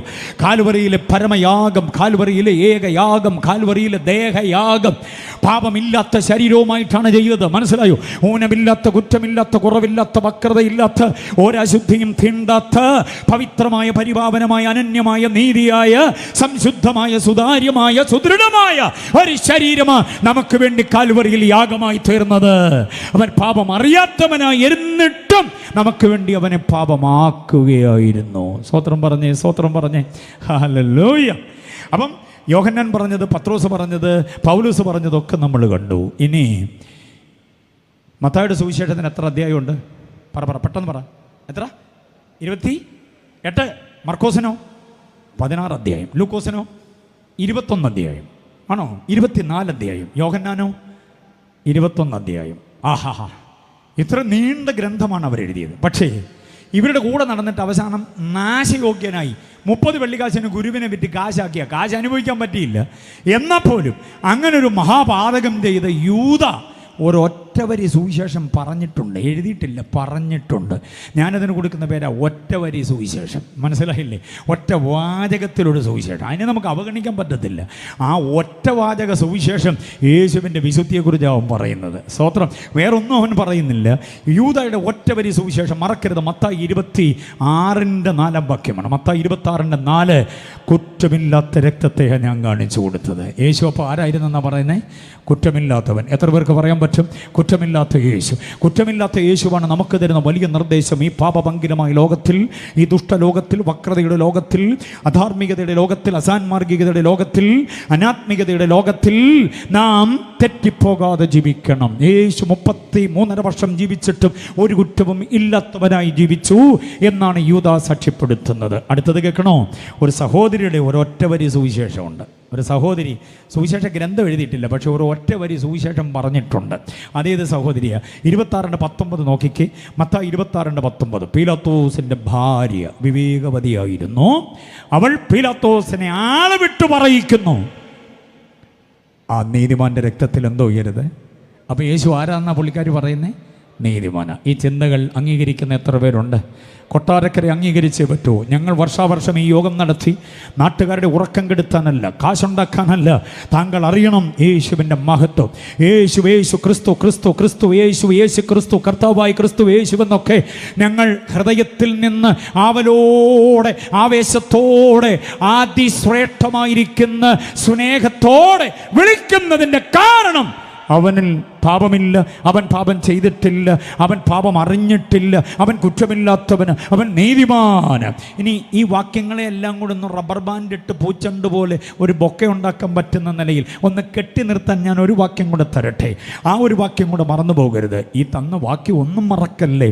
ഇനി ഈ തരുന്ന വാക്യം ഇതിനെല്ലാം കൂടെ ഒരുമിച്ച് ബൈൻഡസ് ടുഗദർ എന്ന് പറയുന്ന പോലെ ഒരുമിച്ച് ക്ലിപ്പിടാൻ പറ്റുന്നൊരു വാക്യമാണ്. യോഹന്നാൻ 8:46. യോഹന്നാൻ 8:46 യേശു ചങ്ക് വിരിച്ച് നിന്നുകൊണ്ട് നെഞ്ചുറപ്പോടെ തന്നെ വിമർശിക്കുന്ന, വിരോധിക്കുന്ന, വിദ്വേഷ മനോഭാവത്തോടെ നിൽക്കുന്ന, ഒടുക്കാൻ നിൽക്കുന്ന, ക്രൂശിക്ക എന്ന് ആളെ പാട്ടുപാടാൻ പോകുന്നവനെ കൊന്നുകളക എന്ന് ആക്രോശിക്കാൻ, ആക്രന്ദനം മുഴക്കാൻ നിൽക്കുന്ന ജനസമക്ഷം നിന്നുകൊണ്ട് എൻ്റെ യേശു ചോദിച്ചൊരു ചോദ്യമാ, നിങ്ങളിൽ ആർക്കെന്നെ പാപത്തെക്കുറിച്ച് ബോധം വരുത്താം? ഹല്ലേലൂയ. ആ യേശു മതി എനിക്കെന്ന് ഉറപ്പുള്ളവരെ കരമൊന്ന് ഉയർത്തിക്കേ. ഈ യേശുവിനെ മതി, വേറൊന്നും വേണ്ട എനിക്ക്. ഈ യേശുവിനെ വിട്ട് ഞാൻ പോകില്ല. പാട്ട് ലീഡ് ചെയ്ത മോൻ മുമ്പേ പറഞ്ഞില്ലേ? എന്ത് ഇവിടെ ഉണ്ടല്ലോ അല്ലേ? പോളികാർപ്പിൻ്റെ കാര്യം പറഞ്ഞില്ലേ? സ്വത്രം. തീപ്പന്തവുമായി വന്ന പടയാളി പറഞ്ഞു, ഒറ്റ വാക്യേശുവിനെ തള്ളിപ്പറയാമെങ്കിൽ ഞാൻ ഈ ചിതയ്ക്ക് തീ കൊളുത്തത്തില്ല. അദ്ദേഹം പറഞ്ഞത് വാചകം ചരിത്രത്തിൽ ഏറ്റവും ശ്രേഷ്ഠമാണ്. അദ്ദേഹം പറഞ്ഞു, ഞാൻ യേശുവിനെ തള്ളിപ്പറയാനോ? എനിക്ക് സുഹൃത്തെ 84 വയസ്സുണ്ട്. ഈ 84 വയസ്സ് വരെ എനിക്കൊരു ദോഷവും ചെയ്യാത്ത യേശുവിനെ ഞാൻ തള്ളിപ്പറയില്ല. ആമേൻ. നമുക്കും ആ വാചകം ഏറ്റുപറയണം.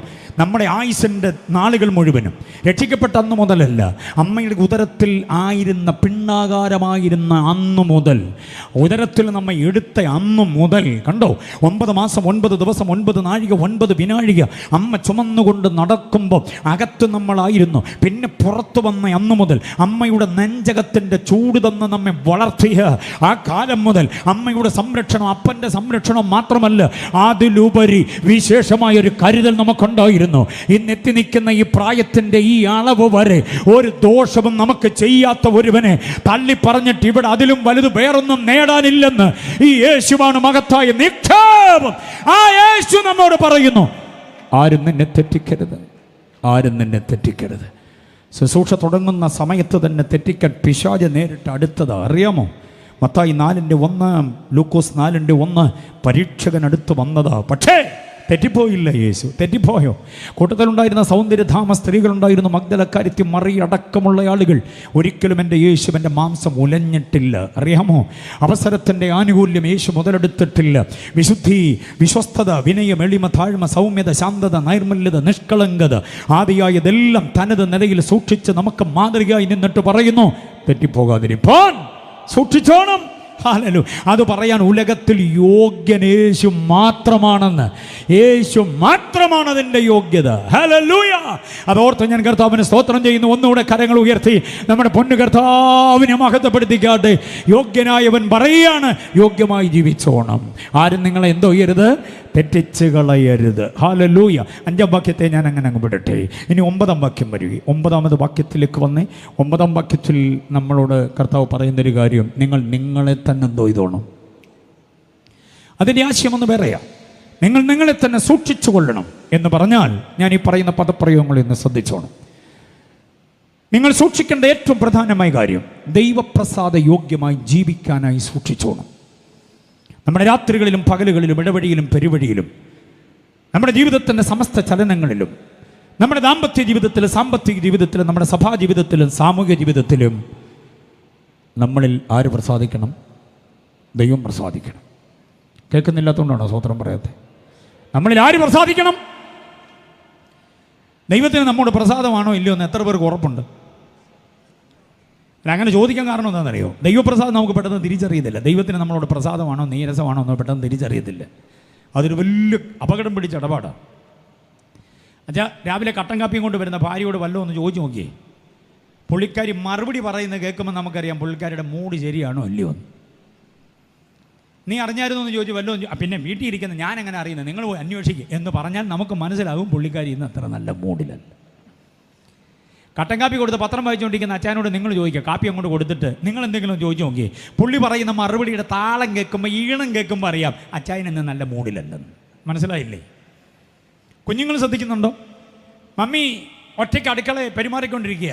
രാവിലെ ബ്രേക്ക്ഫാസ്റ്റ് പിന്നെ അത് ഇതുമെല്ലാം ഉണ്ടാക്കണമല്ലോ. ഒറ്റയ്ക്ക് അവിടെ നിന്ന് പണിയുമ്പോൾ, മമ്മി എൻ്റെ മാത്സിൻ്റെ ബുക്ക് കണ്ടായിരുന്നോ എന്ന് ചോദിച്ച് അടുക്കളയിലോട്ട് ചെല്ലുന്ന മോടെ നേരെ ചട്ടുവും കൊണ്ട് നിൽക്കുന്ന മമ്മിയെ കാണുമ്പോൾ മോക്ക് മനസ്സിലാവും മമ്മിക്ക് ഇന്ന് നല്ല മൂഡ് അല്ല. ഞാൻ പറഞ്ഞു വന്നത്, നമ്മളോട് ഇഴയടുപ്പമുള്ളവരുടെ ഭാവരൂപ പ്രകൃതം കാണുമ്പം അവരുടെ മൂഡ് നമുക്ക് മനസ്സിലാവും. പക്ഷേ ദൈവത്തിന് നമ്മോടുള്ള മൂഡ് എങ്ങനെ മനസ്സിലാകും? ഭയങ്കര പാടാണ്. അതിന് ഞാനൊരു വാക്യം തരാം. 95-ാം സങ്കീർത്തനം 10-ാം വാക്യം പറയുന്നു, 40 ആണ്ട് എനിക്ക് തലമുറയോട് നീരസമായിരുന്നു. എത്ര ആണ്ട? 40 ദിവസമല്ല, 40 മാസമല്ല, 40 വർഷം എന്തായിരുന്നു? നീരസമായിരുന്നു. ഇനി പറയുന്നത് ശ്രദ്ധിക്കണം. 40 വർഷം നീരസമായിരുന്നെങ്കിലും ഒറ്റ ദിവസം പോലും മന്ന മുടക്കിയില്ല ദൈവം. ഒറ്റ ദിവസം പോലും വെള്ളം കൊടുക്കാതിരുന്നില്ല. ഒറ്റ ദിവസം പോലും അവർ വെയിൽ കൊള്ളിച്ചില്ല. മേഘത്തിൻ്റെ കുട പിടിച്ച് അവരെ നടത്തിയത്. ഒറ്റ ദിവസം പോലും രാത്രിയിൽ അവർക്ക് കറണ്ട് കെട്ടുണ്ടായിരുന്നില്ല. വെളിച്ചത്തിലാണ് നടത്തിയത്. അവരിലൊരു ബലഹീനനും ഉണ്ടായിരുന്നു. കറണ്ട് കെട്ടില്ലെന്ന് നമുക്ക് പറഞ്ഞാൽ മനസ്സിലായോ? എന്തിനാണ് നടത്തിയവരെ? അഗ്നിപ്രകാശത്തിലാണ്. കേരളത്തിലെ കറണ്ടിനെ കുറിച്ചൊക്കെ പറയാതിരിക്കുന്നതാണ് നല്ലത്. വഴിവക്കി നിന്നുകൊണ്ടൊരു നല്ല മഴ കറണ്ടിനോട് ചോദിക്കുക, വരുന്നോ എൻ്റെ കൂടെ? അയ്യോ ഞാൻ വരാമെന്ന് പറഞ്ഞ് ഇറങ്ങി അന്നേരം പോയി. പിന്നെ എപ്പോൾ കയറി വരുമെന്ന് നമുക്ക് ഒരു പിടിയില്ല. ഒരു നല്ല കാറ്റ് വന്ന് വിളിക്കുക കറണ്ടിനോട്, ഹലോ എൻ്റെ കൂടെ വരുന്നോ? ഞാൻ ഈ വഴിയല്ല ഇങ്ങനെ വിലസാൻ പോവുക, വരുന്നോ എന്ന് ചോദിച്ചാൽ കറണ്ട് അന്നേരം ഇറങ്ങി പോകും ട്രാൻസ്ഫോമറിൽ നിന്ന്. പിന്നെ ഇത് എപ്പോൾ വരുമെന്നുള്ള ഒരു പിടിയില്ല. പക്ഷേ 40 കൊല്ലം ദൈവം നടത്തിയിട്ട് കറണ്ട് കെട്ടുണ്ടായില്ല. അത്രയ്ക്ക് ഗംഭീരമായി നടത്തി. അവരിലൊരു ബലഹീനനും ഉണ്ടായിരുന്നില്ല. അവർ കുത്തി നടന്ന വടി ഒടിഞ്ഞു പോയില്ല. അവരുടെ ചെരുപ്പ് പഴകിപ്പോയില്ല. അവരുടെ വസ്ത്രം തേഞ്ഞു പോയില്ല എന്നൊക്കെ നമ്മൾ വായിക്കുന്നു. ഒരു ശത്രുരാജാവിനും ദൈവം അവരെ ഏൽപ്പിച്ചു കൊടുത്തില്ല. ആരെ ആരെ ആരെ ഇസ്രായേലിനെയോ? അല്ല, നീരസമുള്ള ജനത്തിന് ദൈവം ഇത്രയും സംരക്ഷണം കൊടുത്തെങ്കിൽ നമ്മൾ തിരിച്ചറിയണം, നമുക്ക് എന്തോ കൊട്ടാരക്കര കുഴപ്പം, ആയൂരെന്തോ നമുക്ക് കുഴപ്പം, വേങ്ങൂരെന്തോ നമുക്ക് കുഴപ്പം, വാളകത്തെന്തോ കുഴപ്പം, നമ്മളിതിൻ്റെ ചുറ്റുവട്ടങ്ങളിൽ താമസിക്കുന്ന നമുക്ക് എന്തോന്നാ കുഴപ്പമെന്ന്. വിദേശ കറൻസി ഇല്ലേ? റുപ്പീസ് മാത്രമല്ല, റിയാല്, ദിർഹം, ദറംസ്, ഡോളർ, യൂറോ, പൗണ്ട്, ഇതെല്ലാം നമുക്കില്ലേ? ഉണ്ടല്ലോ. നീണ്ടു പരന്ന് കിടക്കുന്ന ഭൂമിക നമുക്കില്ലേ? സ്വന്തം തണ്ടപ്പേരിൽ തീരെഴുതി കിട്ടിയ ഭൂമിക എത്രയുണ്ട് നമുക്ക്? മക്കളൊക്കെ വിദേശത്തല്ലേ? ഇതെല്ലാം ഉള്ളത് കൊണ്ട് നമ്മൾ ചിന്തിക്കുന്നത് ദൈവത്തിന് എന്നോടങ്ങ് ഭയങ്കര പ്രണയമാണെന്നാണ്. പെന്തക്കോസുകാരനില്ലാത്ത നല്ല വീടും പറമ്പും ഒക്കെ പെന്തക്കോസ് അല്ലാത്തവന് ദൈവം കൊടുത്തിട്ടുണ്ട്, അറിയാവോ? അവരുടെയൊക്കെ വീട് നമ്മുടെ വീടും കണ്ടാൽ അവരുടെ വീടിൻ്റെ ഔട്ട് ഹൗസ് ആണോ നമ്മുടെ വീടെന്ന് തോന്നിപ്പോവും. അതുപോലെ വമ്പൻ വീടുകളുണ്ട്. അതുകൊണ്ട് വീടും കാറും ബ്രാൻഡഡ് ആയിട്ടുള്ള സാധനങ്ങളും കണ്ടുകൊണ്ട് ദൈവത്തിന് പ്രസാദമാണെന്ന് ചിന്തിക്കരുത്. ദൈവത്തിന് നീരസമുള്ളവനും ദൈവം ഇതെല്ലാം കൊടുക്കുന്നുണ്ട്. ദൈവത്തിൻ്റെ പ്രസാദം എന്ന് പറയുന്നത് വേറൊന്നാണ്. 1 കൊരിന്ത്യർ 10:5 വായിക്കണം. അവരിൽ മിക്ക പേരിലും ദൈവം എന്ത് ചെയ്തില്ല? പ്രസാദിച്ചില്ല. അവരിൽ മിക്ക പേരിലും ദൈവം പ്രസാദിച്ചില്ല. അവരെല്ലാവരും തെറ്റിപ്പോയി. മരുഭൂമിയിൽ തെറ്റിപ്പോയി. മരുഭൂമിയിലൂടെ യാത്ര ചെയ്യുമ്പോൾ ഒരു കാര്യം ഓർത്തോണം. മന്നയ്ക്ക് വേണ്ടിയല്ല മരുഭൂമിയിലൂടെ വരുന്നത്. മന്നയ്ക്ക് വേണ്ടിയല്ല മരുഭൂമിയിലൂടെ നടക്കുന്നത്. ആണോ? വെള്ളം കുടിക്കാൻ വേണ്ടിയാണോ മരുഭൂമിയിലൂടെ നടക്കുന്നത്? കാടപ്പക്ഷിയെ തിന്നാൻ വേണ്ടി, ഇറച്ചി കാടിച്ചു വലിക്കാൻ വേണ്ടിയാണോ മരുഭൂമിയിലൂടെ നടക്കുന്നത്? അല്ല. മരുഭൂമിയിലൂടെ നടക്കുന്നവൻ്റെ ആത്യന്തിക ലക്ഷ്യം, ദ അൾട്ടിമേറ്റ് പർപ്പസ്, കനാനിലെത്തുക എന്നുള്ളതാണ്. നമുക്ക് ആ ലക്ഷ്യം നഷ്ടപ്പെട്ടു പോയെങ്കിൽ ദൈവത്തിന് നമ്മിൽ പ്രസാദമില്ലെന്ന് പഠിച്ചോണം. നിത്യതയെന്നൊരു ദർശനം. പ്രാർത്ഥിച്ച ദൈവദാസൻ പ്രാർത്ഥിച്ച വാചകം കേട്ട് കോരിത്തരിച്ചു പോയി. നിത്യതയുടെ പ്രത്യാശ ഞങ്ങളിൽ മങ്ങിപ്പോയിട്ടുണ്ടെങ്കിൽ അത് ഞങ്ങളിൽ ഒന്നുകൂടെ തിളക്കമാക്കി തരണമേ. അതാണ് ആന്തരിക ദാഹം. അതാണ് ഒരു ആത്മീകന്റെ ദർശനം. അപ്പോൾ കനാനിലെത്തുക എന്നുള്ള ലക്ഷ്യം മറന്നിട്ട് വഴിമാറിപ്പോയവൻ, തെറ്റിപ്പോയപ്പോൾ ദൈവം അവരിൽ പ്രസാദിച്ചില്ലെങ്കിൽ, വണ്ടിയും കാറും വസ്തുവും സ്ഥലവും പദവിയും കസേരയൊക്കെ കാലങ്ങളായി അനുഭവിക്കുമ്പോൾ ദൈവത്തിന് പ്രസാദമാണെന്ന് ചിന്തിക്കരുത്. ദൈവത്തിന് നമ്മിൽ പ്രസാദമാകുന്നത് വേറെ ചില നടപടികളാണ്. നിത്യതയുടെ ദർശനം നഷ്ടപ്പെട്ടു പോകാതെ, പുനരാഗമനത്തിൻ്റെ പ്രതീക്ഷ നഷ്ടപ്പെട്ടു പോകാതെ, ക്രിസ്തുവിന് പകരക്കാരായി നിൽക്കുവാനുള്ള ആ മഹനീയമായ ഭാഗ്യം നഷ്ടപ്പെട്ടു പോകാതെ നിലനിൽക്കാൻ കഴിയണം. അതുകൊണ്ടാണ് ഞാൻ 9-ാം വാക്യത്തിന് പറയുന്നത്, ദൈവപ്രസാദം ലഭിപ്പാൻ നാം നമ്മെ തന്നെ എന്തോ ഇതോണം സൂക്ഷിച്ചുകൊള്ളണം. അടുത്തത് ക്രിസ്തു കേന്ദ്രീകൃതമാകാൻ. 1, ദൈവപ്രസാദത്തിന് വേണ്ടി നാം നമ്മെ തന്നെ സൂക്ഷിക്കണം. 2, ക്രിസ്തു കേന്ദ്രീകൃതം. ദൈവമക്കൾ കുഞ്ഞുങ്ങളൊക്കെ ശ്രദ്ധിച്ചോണം. ക്രിസ്തുവും നാമും തമ്മിലുള്ള ബന്ധം നോട്ട് വിത്ത് ക്രൈസ്റ്റ് എന്നുള്ളതല്ല, ബട്ട് ഇൻ ക്രൈസ്റ്റ് എന്നുള്ളതാണ്. ക്രിസ്തുവിൻ്റെ കൂടെയല്ല നമ്മളാരും. പുറകിലൊക്കെ കേൾക്കുന്നുണ്ടല്ലോ, ക്രിസ്തുവിൻ്റെ കൂടെയല്ല, പിന്നെ എവിടെയാ? ക്രിസ്തുവിൽ ആണ്. ദൈവപ്രസാദം എന്നുള്ളതിന് വാക്യം വേണമെങ്കിൽ കുറിച്ചു. 1 തെസ്സലോനിക്കർ 4:1 1 തെസ്സലോനിക്കർ 4:1 ഒടുവിൽ ദൈവപ്രസാദം ലഭിപ്പാൻ തക്കവണ്ണം നിങ്ങളെങ്ങനെ നടക്കണം എന്നറിഞ്ഞുകൊള്ളുക. അപ്പം നമ്മുടെ നടപ്പ് അഥവാ ജീവിത നടപടിയാണ് ദൈവപ്രസാദം നമ്മിലേക്ക് വരിക. ദൈവപ്രസാദമില്ലെങ്കിൽ വഴിമരണം സംഭവിക്കും. വഴിയിൽ പട്ടുപോകും. വഴിയിൽ പട്ടുപോയ കൂട്ടത്തിൽ മോശയുണ്ട്. അറിയാമോ? വമ്പൻ നേതാവ്, രാഷ്ട്രശില്പി മോശ വഴിയിൽ പട്ടുപോയ ആളാ. വഴിമരണം സംഭവിച്ച ആളാ. കനാനിലെത്തിയില്ല. മുതിർന്ന പ്രവാചികയായിരുന്ന വർഷിപ്പ് ലീഡറായിരുന്ന മിരിയാം അപ്പുറത്ത് പോയില്ല. മനസ്സിലായോ? പ്രഥമ ആചാര്യനായിരുന്ന അഹരോൻ കനാനിൽ പോയില്ല. വഴിയിൽ വീണുപോയി. ദൈവപ്രസാദം കിട്ടിയില്ലെങ്കിൽ വഴിയിൽ വീഴും. അത് വരാതിരിക്കേണ്ടതിന് അങ്ങെത്തണം നമുക്ക്. അതിന് ദൈവപ്രസാദം അനിവാര്യമാണ്. നിങ്ങളുടെ കണ്ണാടി പോരെങ്കിൽ അല്പം കൂടെ പവറുള്ളൊരു കണ്ണാടിയാണ് ഞാൻ വെച്ചിരിക്കുന്നത്. തരാം. 11-ാം അധ്യായത്തിൽ, എബ്രായ ലേഖനം 11-ാം അധ്യായത്തിൽ മിരിയാമിൻ്റെ പേരൊന്ന് കട്ടിത്തരാമോ? റാഹാബ് എന്ന വേശ്യയുടെ പേരുള്ള 11-ാം അധ്യായം. പലവരും വീണെഴുന്നേറ്റ് ഏറ്റവും ഒടുവിൽ ഒറ്റ പ്രാർത്ഥന കൊണ്ട് ദൈവശക്തി വീണ്ടും റീസ്റ്റോർ ചെയ്യപ്പെട്ട ശിംശോൻ്റെ പേരുള്ള അധ്യായത്തിൽ അഹരോൻ്റെ പേരില്ലെന്ന്. മനസ്സിലാകുന്നുണ്ടോ? നേതാവാകുന്ന ഒന്നുമല്ല കാര്യം, ഉന്നത സ്ഥാനീയരാകുന്ന ഒന്നുമല്ല കാര്യം, അങ്ങ് എത്തുന്നതാണ് കാര്യം. നമ്മളിവിടെ കാണിച്ച ഹൈലൈറ്റ് ഒന്നുമല്ല കാര്യം, ഇന്നലെ എന്ത് ചെയ്തു എന്നുള്ളതല്ല കാര്യം, അങ്ങ് എത്തുമോ എന്നുള്ളതിനെ കുറിച്ച് ഉറപ്പ് വേണം. അതിന് ദൈവപ്രസാദം ഉണ്ടാകണം. ഈ ഡിസ്ട്രിക്ട് കൺവെൻഷനിലൂടെ നിത്യതയുടെ ദർശനത്തിന്റെ ഒരു വലിയ കാഴ്ചപ്പാട് നമ്മുടെ അകത്തെത്തട്ടെ. വഴിമരണം സംഭവിക്കരുത്. ഹല്ലേലൂയ. അടുത്തത് ക്രിസ്തു കേന്ദ്രീകൃതമാണ്. വാക്യം എഴുതിക്കോ. 1 യോഹന്നാൻ 2:28. 1 യോഹന്നാൻ 2:28 പറയുന്നത് എന്താണെന്നറിയാമോ? അവൻ്റെ പ്രത്യക്ഷതയിൽ നമുക്ക് ധൈര്യമുണ്ടാകേണ്ടതിന്, അവൻ്റെ പ്രത്യക്ഷതയിൽ നാം ലജ്ജിച്ചു പോകാതിരിക്കേണ്ടതിന് അവനോട് കൂടെ വസിക്കാനല്ല, പിന്നെ അവനിൽ വസിപ്പി. ഡൽ ഇൻ ഹിം. ക്രിസ്തുവിൽ. ക്രിസ്തുവിലെ വാസമെന്ന് പറയുന്നത് അനുഗ്രഹീതമായ ആത്മീയതയുടെ വേറൊരു അനുഭവമാണ്. ക്രിസ്തുവിൻ്റെ കൂടെയാ പലരും. അങ്ങഷ്ടമണി ഉമ്മച്ചൻ്റെ കാലം മുതൽ ഞങ്ങളെല്ലാം പെന്തക്കോസ്തിലെന്നൊക്കെ പറഞ്ഞ് പാരമ്പര്യത്തിൻ്റെ പഴക്കമുള്ള കഥകൾ പറയുന്ന ആളുകളുണ്ട്. തുരുമ്പിച്ച കഥ. അതുകൊണ്ടൊന്നും കാര്യമില്ല. ക്രിസ്തുവിനോട് കൂടെയാണോ, ക്രിസ്തുവിൽ ആണോ എന്നുള്ളതറിയണം. ക്രിസ്തുവിൽ ആയിരിക്കുന്ന വ്യക്തിയുടെ പ്രത്യേകത എന്താ? ക്രിസ്തുവിൻ്റെ സമാധാനം, ക്രിസ്തുവിൻ്റെ ഭാവം, ക്രിസ്തുവിൻ്റെ മനസ്സ്, ക്രിസ്തുവിൻ്റെ ആത്മാവ്, ക്രിസ്തുവിൻ്റെ സ്വഭാവം, ഇതെല്ലാം അവരിലേക്കങ്ങ് വ്യാപരിക്കും. പ്രാപിക്കപ്പെടും. അതാണ് ക്രിസ്തുവിൽ ആയവർ. അതുകൊണ്ടാണ് പറയുന്നത്, നിങ്ങൾ നിങ്ങളെ തന്നെ സൂക്ഷിച്ചോണം. ക്രിസ്തുവിൻ്റെ ഭാവം നിങ്ങളിൽ നിന്ന് എന്തോ ഇത് പോകരുത്, മാറിപ്പോകരുത്. ഞാനൊരു വാചകം പറയാം, കുഞ്ഞുങ്ങൾ കേൾക്കാൻ വേണ്ടി പറയാം, യൂത്ത്സ് കേൾക്കാൻ വേണ്ടി പറയാം. To be more like Jesus. To be more like Jesus. നമ്മൾ ആരെ പോലെ ആകണമെന്ന്? ആരെ പോലെ? യേശുവിനെ കട്ടിക്കൊടുക്കുന്നവരാകട്ടെ. നമ്മുടെ ആത്മീയ ജീവിതം യേശുവിനെ കട്ടിക്കൊടുക്കാൻ കഴിയണം. യേശുവിൻ്റെ വിശുദ്ധി, വിശ്വസ്തത, വിനയം, എളിമ, താഴ്മ, യേശുവിൻ്റെ സഹനം, യേശുവിൻ്റെ ത്യാഗം, യേശുവിൻ്റെ ക്ഷമാശീലമൊക്കെ നമുക്ക് നമ്മിലൂടെ കട്ടിക്കൊടുക്കുവാൻ കഴിയണം. പാരവയ്ക്കുന്നതും ധാർഷ്ട്യമുള്ളതും ധിക്കാരമുള്ളതും താൻപോരിമയുള്ളതും അഹന്തയുള്ളതും അഹങ്കാരമുള്ളതും വെറുപ്പുള്ളതും വിമർശനമുള്ളതും വിരോധമുള്ളതും വിദ്വേഷമുള്ളതൊന്നും യേശുവിൻ്റെ ഭാവമല്ല. മനസ്സിലായില്ലേ? യേശുവിനെ കട്ടിക്കൊടുക്കുവാൻ നാം യേശുവിൽ ആയെങ്കിലേ പറ്റുകയുള്ളൂ. എത്ര പേർക്ക് മനസ്സിലാകുന്നുണ്ട് ഞാൻ പറയുന്നത്? അതിന് നാം നമ്മെ തന്നെ സൂക്ഷിക്കണം. ഞാനൊരു ആത്മീക ചിന്ത പറയട്ടെ, നിങ്ങളതിനെ ഡെവലപ്പ് ചെയ്യുക. ഞാനതിനെ വിശദീകരിക്കുന്നില്ല, സമയം ഓടിപ്പോകുന്നു എന്നുള്ളതുകൊണ്ട്. പൗലോസിൻ്റെ ദൈവശാസ്ത്രത്തിൽ തീക്ഷ്ണമായൊരു ചിന്ത താൻ പറയുന്നുണ്ട്. പഠിച്ചിട്ടുണ്ടോ നിങ്ങൾ? 1 കൊരിന്ത്യർ 15:46 ഒന്നാമത് പ്രാകൃതം, പിന്നത്തേതിൽ ആത്മീയം. നമ്മളെല്ലാം ചിന്തിച്ച് വെച്ചിരിക്കുന്ന ആദ്യം ആത്മീയം, പിന്നെ പ്രാകൃതം. നോ, ആദ്യം പ്രാകൃതം വരുന്നത്. മനസ്സിലായോ? ആത്മീകനിൽ ഒന്നാമത് പ്രാകൃതം. ഞാൻ പറയുന്നതല്ല, പൗലോസ് പറയുന്ന.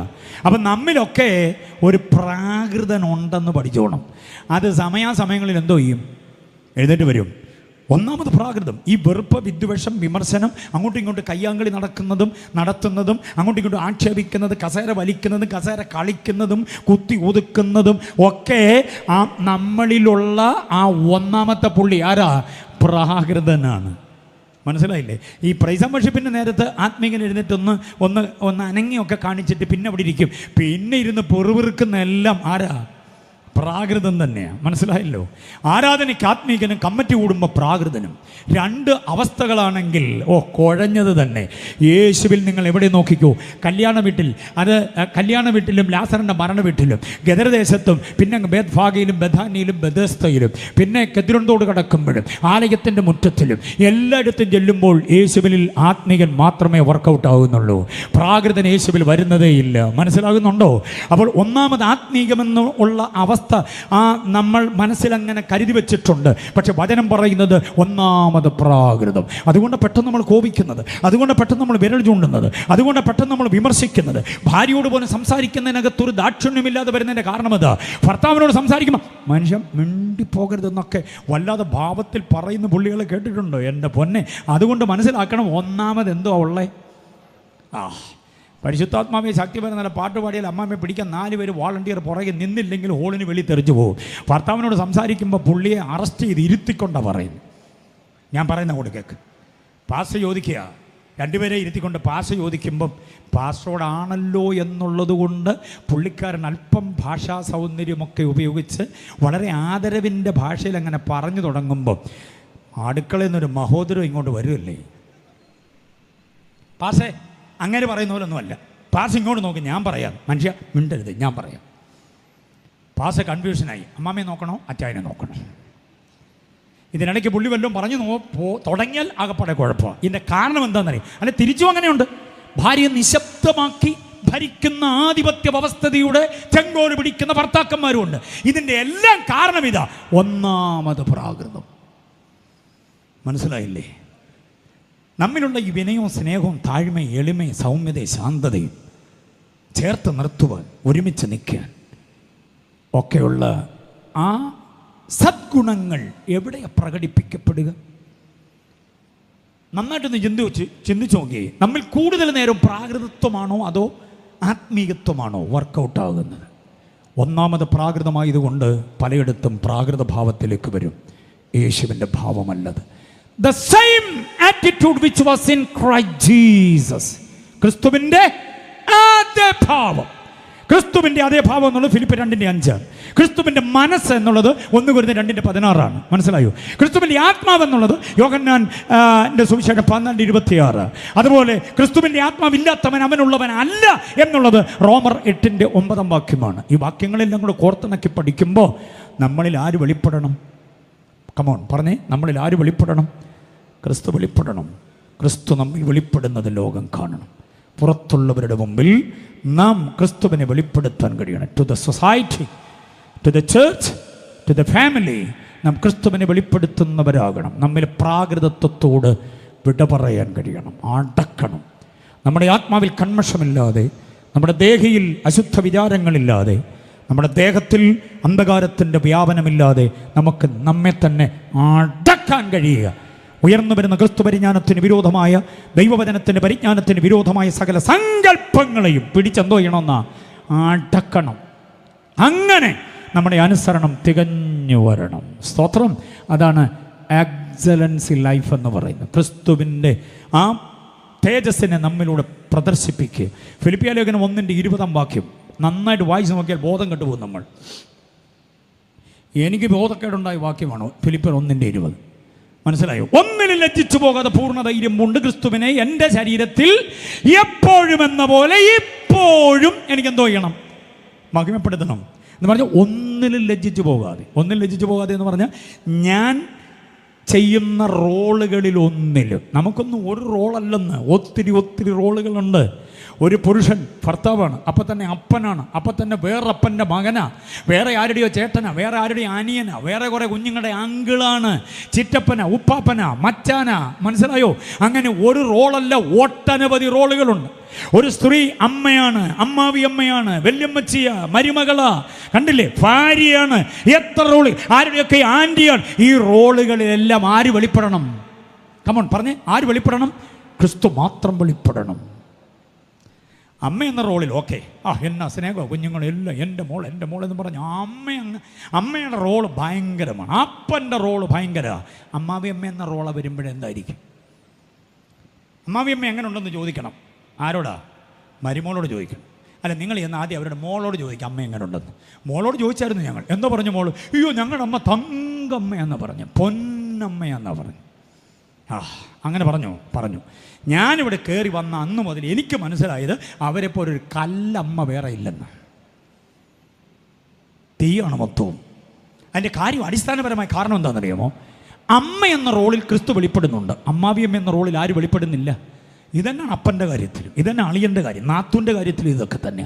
നമ്മുടെ ആത്മീയ ജീവിതത്തിൻ്റെ റോളുണ്ടല്ലോ, ക്രിസ്തുവിനെ വെളിപ്പെടുത്താൻ കഴിയണം. എത്ര പേർക്ക് ആമേൻ പറയാൻ പറ്റും? എത്ര പേർക്ക് ആമേൻ പറയാൻ പറ്റും? ഭാര്യ ക്രിസ്തുവിനെ വെളിപ്പെടുത്തണം, ഭർത്താവ് ക്രിസ്തുവിനെ വെളിപ്പെടുത്തണം. ദാമ്പത്യ ജീവിതത്തിൻ്റെ അനുഗ്രഹിതമായിരിക്കുന്നൊരു നടപടി അതായിരിക്കും. ഹല്ലേലൂയ. കുടുംബത്തിനകത്ത് ക്രിസ്തു തിളങ്ങി നിൽക്കണം. അതുകൊണ്ടാണ് നിങ്ങൾ നിങ്ങളെ തന്നെ സൂക്ഷിക്കണമെന്ന് പറയുന്നത്. അടുത്ത മൂന്നാമതൊരു ചിന്ത കൂടെ കേട്ടു. ആത്മനിയോഗത്തിൻ്റെ ജീവിതത്തിനായി നിങ്ങൾ നിങ്ങളെ സൂക്ഷിക്കണം. ആത്മനിയോഗം, ആത്മാവ് നടത്തണം നമ്മെ. മക്കളുമാർ കേട്ടെ, the steps and the stops are ordered by the spirit of God. Steps, നമ്മുടെ നിൽപ്പും നമ്മുടെ കുതിപ്പും ദൈവാത്മാവിനാൽ നിയന്ത്രിക്കപ്പെടണം. എത്ര പേര് സ്വത്രം പറയും അതിന്? ആരെങ്കിലും പറഞ്ഞതുപോലെയല്ല നമ്മൾ ജീവിക്കേണ്ടത്. നമ്മുടെ ചുവട് വയ്ക്കുന്നത്, നമ്മൾ തുടങ്ങുന്നത്, നമ്മൾ നിർത്തുന്നത്, കണ്ടോ? ഇതെല്ലാം ആര് പറഞ്ഞിട്ടാകണം? ദൈവാത്മാവ്. വാക്യം കേട്ടോ, റോമർ 8:14, ഗലാത്യർ 5:25, റോമർ 8:14, ഗലാത്യർ 5:25. ഗലാത്യർ 5:25 പറയുന്നത് ആത്മാവിനെ അനുസരിച്ച് നടക്കുക. ആത്മാവിനെ അനുസരിച്ച് ജീവിക്കുന്നുവെങ്കിൽ ആത്മാവിനെ അനുസരിച്ച് നടക്കണം. ദൈവാത്മാവെന്ന് പറഞ്ഞാൽ അന്യഭാഷ പറയാൻ മാത്രമല്ല. നമ്മുടെ സ്റ്റെപ്പ് എവിടെ വെക്കണം, എങ്ങനെ വെക്കണം, എപ്പോൾ വെക്കണം, ഏതുവഴി പോകണം, എന്ത് ചെയ്യണം, എങ്ങനെ ചെയ്യണം, ആരോടുകൂടെ ചെയ്യണം. ശുശ്രൂഷ ബന്ധങ്ങൾ ശ്രദ്ധിച്ചോണം. ആത്മനിയോഗത്തിൻ്റെ ശുശ്രൂഷ എന്ന് പറയുന്നത് ഒറ്റയാൻ പരിപാടിയല്ല. ആത്മനിയോഗത്തിൻ്റെ ശുശ്രൂഷ, കർത്താവേ what shall I do, what shall I do, ഞാൻ എന്ത് ചെയ്യണം, അത് കഴിഞ്ഞിട്ട് ഞാൻ എവിടെ ചെയ്യണം, ഞാൻ എങ്ങനെ ചെയ്യണം, കണ്ടോ? ഞാൻ ആരോടുകൂടെയാണ് ചെയ്യേണ്ടത്, ഇതെല്ലാം ആത്മാവിനോട് ചോദിച്ച് ആത്മാവ് പറയുന്ന നിയോഗം അനുസരിച്ച് ചെയ്യാൻ കഴിയണം. അതിന് നിങ്ങൾ നിങ്ങളെ തന്നെ സൂക്ഷിച്ചോണം. നമ്മുടെ സ്വാർത്ഥത നമ്മിൽ വന്നു കയറാതിരിക്കുക, നമ്മുടേതായിരിക്കുന്ന ആളത്വം മുതലെടുക്കാതിരിക്കുക, നമ്മളെ വേറെ ആരും വഴി മാറ്റാതിരിക്കുക, നാം നമ്മെ തന്നെ സൂക്ഷിച്ചോണം. 1-2 ചിന്തകളോട് അതുമായി ബന്ധപ്പെട്ട് പറയാം. നാം അധൈര്യപ്പെട്ടു പോകാതിരിക്കാൻ നമ്മെ തന്നെ സൂക്ഷിക്കണം. സുവിശേഷ വിരുദ്ധ ശക്തികൾ, ജനസംഘ ശക്തികൾ, സുവിശേഷകന്റെ രക്തത്തിനു വേണ്ടി പതിയിരിക്കുന്ന ആർഷഭാരത്, ഭിന്നമത രാഷ്ട്രീയ ജാതീയ സംസ്കാരങ്ങൾ ഉറഞ്ഞു തുള്ളുന്ന നമ്മുടെ രാജ്യം. മനസ്സിലായോ? ഈ രാജ്യത്തിനകത്ത് സുവിശേഷത്തിന് മാത്രം സ്ഥാനമില്ല എന്ന് പെരുമാറ്. കേരളത്തിൽ കുറെ പ്രബുദ്ധ ജനത ഉള്ളതുകൊണ്ട് വലിയ കുഴപ്പമില്ലാത്തത്. ഇവിടുന്ന് അങ്ങോട്ട് ചുരമിറങ്ങി അടുത്ത സംസ്ഥാനത്തേക്ക് ചെന്ന് കഴിയുമ്പോൾ മുതൽ ഭയാനകമായിരിക്കുന്ന നിലയിൽ അവിടുത്തെ ജനങ്ങൾ കഴിയുക. ഗവൺമെൻറ്റിനൊന്നും ചെയ്യാൻ കഴിയില്ല. അവരുടെയും കൂടെ ഒത്താശ ഉള്ളതുപോലെ തോന്നും ചില സംഭവങ്ങൾ കേട്ടാൽ, കണ്ടാൽ, അറിഞ്ഞാൽ. പക്ഷെ ഒരു കാര്യം ഓർത്തോണം, അങ്ങനെയൊക്കെ ഉള്ളപ്പോഴും ഒരു കാര്യം ഓർക്കുക, നമ്മൾ ആധൈര്യപ്പെടരുത്, നമ്മൾ ആ വിശ്വാസത്തിലായി പോകരുത്, നമ്മൾ ക്ഷീണിച്ചു പോകരുത്, ആധൈര്യപ്പെടരുത്, നമ്മൾ ആ വിശ്വാസികളായി പോകരുത്, നമ്മൾ അശുദ്ധരായി പോകരുത്. ഇങ്ങനെയുള്ള ആശയങ്ങൾ നിങ്ങളെ തന്നെ സൂക്ഷിച്ചുകൊള്ളുവീൻ എന്നുള്ള ചിന്തയ്ക്കകത്തുണ്ട്. രണ്ട് കാര്യങ്ങൾ ബോധ്യമായവർ കർത്താവിനെ സ്തുതിച്ചാട്ടെ. ആരും നിങ്ങളെ തെറ്റിക്കരുത്, ആരും നമ്മെ വീഴ്ത്തിക്കളയാനോ താഴ്ത്തിക്കളയാനോ ശ്രമിക്കും. പക്ഷേ അതിന് നിന്നുകൊടുക്കാതെ, അതിന് പണയപ്പെട്ടു പോകാതെ നമ്മുടെ വ്യക്തിത്വത്തെ കർത്താവുമായി ബന്ധിപ്പിച്ച് മുൻപോട്ട് പോകാൻ കഴിയണം. അതുപോലെ തന്നെ നാം നമ്മെ തന്നെ സൂക്ഷിച്ചുകൊള്ളണം. നമ്മെ തന്നെ സൂക്ഷിക്കുക എന്നുള്ളതിന് ഏറ്റവും വിലപ്പെട്ട രണ്ട് ചിന്തകളോട് പറഞ്ഞ പോയിന്റ് ഞാൻ അവസാനിപ്പിക്കുക. അതെന്താണെന്നറിയാമോ? നമ്മൾ ശുശ്രൂഷകന്മാർ ഒത്തിരി പേരുള്ളത് കൊണ്ട് അവരോടായിട്ട് പറയാം, നമ്മൾ സാധാരണക്കാരല്ല, ക്രിസ്തുവിന് പകരക്കാരാണ്. 2 കൊരിന്ത്യർ 5:20 പറയുന്നു, ക്രിസ്തുവിന് പകരം ഞങ്ങൾ നിങ്ങളോട് അപേക്ഷിക്കുന്നു. ദൈവസഭയുടെ പ്രാദേശിക സഭയുടെ ശുശ്രൂഷകന്മാരെല്ലാവരും ശ്രദ്ധിക്കണം. ഞായറാഴ്ച സഭയുടെ പുൾപിറ്റിലെ മേശയുടെ പുറകിൽ നിന്ന് ശുശ്രൂഷ ലീഡ് ചെയ്യേണ്ടതും സങ്കീർത്തനം വായിക്കേണ്ടതും പ്രസംഗിക്കേണ്ടതും ക്രിസ്തുവായിരുന്നു. അതിന് പകരമാണ് താങ്കളെ ആക്കിയിരിക്കുന്നത്. കവലയിൽ പ്രസംഗിക്കുന്നവർ ശ്രദ്ധിച്ചോണം. ഗദരദേശത്തും ബേത്സയിലും ബേത്ഭാഗയിലും കാനാവിലും അവിടെയും ഇവിടെയും ഒക്കെ നിന്നുകൊണ്ട് പട്ടണ പ്രാന്തങ്ങളിൽ ഗ്രാമവീഥികളിലും ഇടവഴിയിലും പെരുവഴിയിലും മുക്കബലുകളിലും നാൽക്കബലുകളിൽ നിന്നുകൊണ്ട് പ്രസംഗിച്ച ഒരു പരസ്യോഗ പ്രസംഗകനെ ഓർമ്മയുണ്ടോ? ആരാ? നമ്മുടെ നസറായൻ. ആ നസറായന് പകരമാണ് നിങ്ങൾ ശുശ്രൂഷിക്കുന്നത്. മനസ്സിലായില്ലേ? കാർമ്മിക ശുശ്രൂഷകൾ ചെയ്യുമ്പോൾ ഓർത്തോണം, ക്രിസ്തുവിന് പകരമാണ്. ഇന്ന് എൻ്റെ ഭയം എന്താണെന്നറിയാമോ? എൻ്റെ പേടി എന്താണെന്നറിയാമോ? ഈ 2-ാം ദിവസം ഇവിടെ പ്രസംഗിക്കേണ്ടത് ക്രിസ്തുവാ, അതിന് പകരം ക്രിസ്തു എന്നെ അയച്ചതാണ്. അങ്ങനെ ഒരു ബോധം എന്നിലുണ്ടെങ്കിലേ എൻ്റെ ഉൽപ്പന്നത്തെ നന്നാക്കാൻ എനിക്ക് പറ്റൂ. ആ ബോധം എന്നിലുണ്ടെങ്കിലേ എനിക്ക് പ്രാർത്ഥിച്ചൊരുങ്ങാൻ പറ്റൂ. കുഞ്ഞുങ്ങളോട് ഞാൻ പറയാം, മക്കളെ, ഇവിടെ നിന്നുകൊണ്ട് ഈ യൂണിഫോം ഇട്ട് പാടേണ്ടത് കർത്താവായിരുന്നു. അതിന് പകരം നിങ്ങളെ ആക്കിയിരിക്കുകയാണ്. അതുകൊണ്ട് അതിനകത്ത് ഉത്തരവാദിത്വം സൂക്ഷിച്ചേ പറ്റൂ. ശുശ്രൂഷ ചെയ്യുന്നവരറിയണം, നാം നമ്മെ തന്നെ സൂക്ഷിക്കണം. കാരണം നാം ക്രിസ്തുവിന് പകരക്കാരാ. തൊഴിലുറപ്പിന് പോയാലും ഓഫീസ് ജീവനത്തിന് പോയാലും മറ്റു ഉയർന്ന ഉദ്യോഗത്തിന് പോയാലും നിങ്ങളവിടെ ക്രിസ്തുവിന് പകരക്കാരാണെന്ന ചിന്ത മറക്കല്ലേ ദൈവമക്കളെ. അതുകൊണ്ട് നാം നമ്മെ സൂക്ഷിക്കണമെന്ന് പറയുന്നത്. രണ്ടാമതൊരു ചിന്ത പറയാം, നാം ക്രിസ്തുവിൻ്റെ മണവാട്ടിയാണ്. മണവാട്ടി എന്ന് പറയുമ്പോൾ കന്യകയെ പോരാ കർത്താവിന്, നിർമ്മല കന്യകയെ വേണം. നിർമ്മലത്വം, വഴിപ്പെട്ടു പോകാത്ത, പണയപ്പെട്ടു പോകാത്ത, വീണുപോകാത്ത, താണുപോകാത്ത ഒരു ആത്യന്തികമായ വിശുദ്ധിയുടെ തട്ടകത്തിൽ ശോഭിക്കുന്ന കന്യകയെ, നിർമ്മല കന്യക വേണം. ലേവ്യ പുസ്തകം 21-ാം അധ്യായം സമയം കിട്ടുമ്പോൾ ഒന്ന് വായിച്ചു നോക്കണേ. ലേവ്യ മഹാപുരോഹിതന് ലേവീ കന്യകയാണ് വേണ്ടത്. ലേവീ കന്യകയെ കണ്ടോ? വിവാഹം കഴിച്ചൊഴിഞ്ഞവളെയല്ല വേണ്ടത്, ദുർനടപ്പുകാരിയല്ല വേണ്ടത്, വഴിപിഴച്ചവളെയല്ല വേണ്ടത്, നാട്ടിൽ സാക്ഷ്യമുള്ള കന്യകയെ വേണം. ലേവ്യ മഹാപുരോഹിതന് കന്യക വേണം. പക്ഷേ നമ്മളുമായി വിവാഹ നിശ്ചയം ചെയ്തിരിക്കുന്നത് മഹാപുരോഹിതനല്ല, ശ്രേഷ്ഠ മഹാപുരോഹിതനാണ്. പവിത്രൻ, നിർദോഷൻ, നിഷ്കളങ്കൻ, പാപികളോട് വേറിട്ടവൻ, ആകാശത്തിൽ കൂടെ പുനരുത്ഥാനം ചെയ്ത് കടന്നുപോയവൻ. അതുകൊണ്ട് അവൻ ശ്രേഷ്ഠ മഹാപുരോഹിതനാണ്. സാധാ മഹാപുരോഹിതന് കന്യക മതിയെങ്കിൽ ശ്രേഷ്ഠ മഹാപുരോഹിതന് നിർമ്മല കന്യക വേണം. ആ നിർമ്മലത്വം സൂക്ഷിക്കാനാണ് നമ്മളോട് പറയുന്നത്. നീ നിന്നെ തന്നെ സൂക്ഷിച്ചു കൊള്ളണം. കരങ്ങൾ ഉയർത്തി കർത്താവിനെ സ്തുതിച്ചാട്ടെ. ഹല്ലേലൂയ. ഒരു ചിന്ത കൂടെ പറഞ്ഞ് ഞാൻ സമയത്ത് അവസാനിപ്പിക്കട്ടെ. എന്നോട് കർത്താവിൻ്റെ ദാസൻ കാതിൽ പറഞ്ഞ സമയമെത്തി. ഒറ്റ ചിന്ത പറയാം. 33-ാം വാക്യം, ആ കാലം എപ്പോൾ എന്നറിയായികയാൽ. ഏത് കാലമെന്നറിയാമോ? പുനരാഗമനത്തിൻ കാലം. 37 മുതൽ 35, 36, 37 വാക്യങ്ങൾ വായിക്കുമ്പോൾ, യജമാന സന്ധിക്കോ അർദ്ധരാത്രിക്കോ കോഴി കൂകുന്ന നേരത്തോ രാവിലെയോ എപ്പോൾ വരുമെന്നറിയായി ഊണ് നിങ്ങൾ എന്തോ ചെയ്യണം? ഉണർന്നിരിക്കണം. ഞാൻ പിന്നെയും പറയുന്നു, ഉണർന്നിരിക്കണം. ആ കാലം എപ്പോഴാണ് നമുക്കറിയില്ല. അതിൻ്റെ ക്ലൂ നമുക്ക് തന്നിട്ടില്ല. മനസ്സിലായില്ലേ? അതുകൊണ്ട് നമ്മൾ എന്ത് ചെയ്തേ പറ്റുള്ളൂ? ഉണർന്നിരിക്കണം. പുനരാഗമിക്കുന്ന കർത്താവിനോടൊപ്പം സമാഗമിപ്പാനുള്ള യോഗ്യതകളെന്ന് പറയുന്ന ഒരു വിഷയം അങ്ങനെ ദീർഘമായി കിടപ്പുണ്ട്. അത് നിങ്ങളുടെ ചിന്തയ്ക്ക് ഞാൻ വിടുകയാണ്. കർത്താവ് സ്വർഗത്തിൽ സ്വർഗത്തിൽ നിന്നിറങ്ങി വരും. സ്വർഗത്തിൽ നിന്ന് വരും എന്ന് പറയുന്നത് തന്നെ ഒരു ആവേശമാണ്. ഭൂമിയിൽ അടക്കം ചെയ്ത കർത്താവ് സ്വർഗത്തിൽ നിന്ന് വരുമെങ്കിൽ അവൻ്റെ പുനരുദ്ധാനത്തെ പറയാതെ പറയുകയാണ് പൗലോസ്. സ്വർഗാരോഹണത്തെ പറയാതെ പറയുകയാണ്. അവിടെ നിന്ന് ഇറങ്ങി വരുന്നത് എങ്ങനെയാണെന്നറിയാമോ? സകലത്തെയും കീഴ്പ്പെടുത്തുവാൻ കഴിയുന്നതിൻ്റെ വ്യാപാര ശക്തി കൊണ്ട്. എന്തിനാണെന്നറിയാമോ? എവിടുന്ന വരുന്നേ? സ്വർഗത്തിൽ നിന്ന്. എങ്ങനെ വരുന്നേ? സകലത്തെയും കീഴ്പ്പെടുത്തുവാൻ കഴിയുന്ന തൻ്റെ വ്യാപാര ശക്തി കൊണ്ട്. എന്തിനാ വരുന്നേ? നമ്മുടെ താഴ്ചയുള്ള ശരീരത്തെ തൻ്റെ മഹത്വമുള്ള ശരീരത്തോട് എന്തോ ചെയ്യാൻ? അനുരൂപമാക്കി രൂപാന്തരപ്പെടുത്താനാ വരിക. അങ്ങനെ വരുന്ന കർത്താവിൻ്റെ ആ വരവിൻ്റെ സമയം പറയുന്ന ഒരൊറ്റ വാക്യമേ ഉള്ളൂ പുതിയ നിയമത്തിൽ. എപ്പോൾ വരുമെന്ന് കൃത്യമായി പറയുന്ന ഒരു സമയം പറഞ്ഞിരിക്കുന്നൊരു വാക്യം. കേൾക്കാൻ താല്പര്യമുണ്ടോ? ഉണ്ട്. എന്തിനാ? അതിനൊരു 10 മിനിറ്റ് മുമ്പേ ഒരുങ്ങാനാണോ? സമയം നേരത്തെ ഒന്ന് അറിഞ്ഞാൽ അതിനു വേണ്ടി ഒന്ന് ഒരുങ്ങാമായിരുന്നു എന്നുള്ളതാണോ?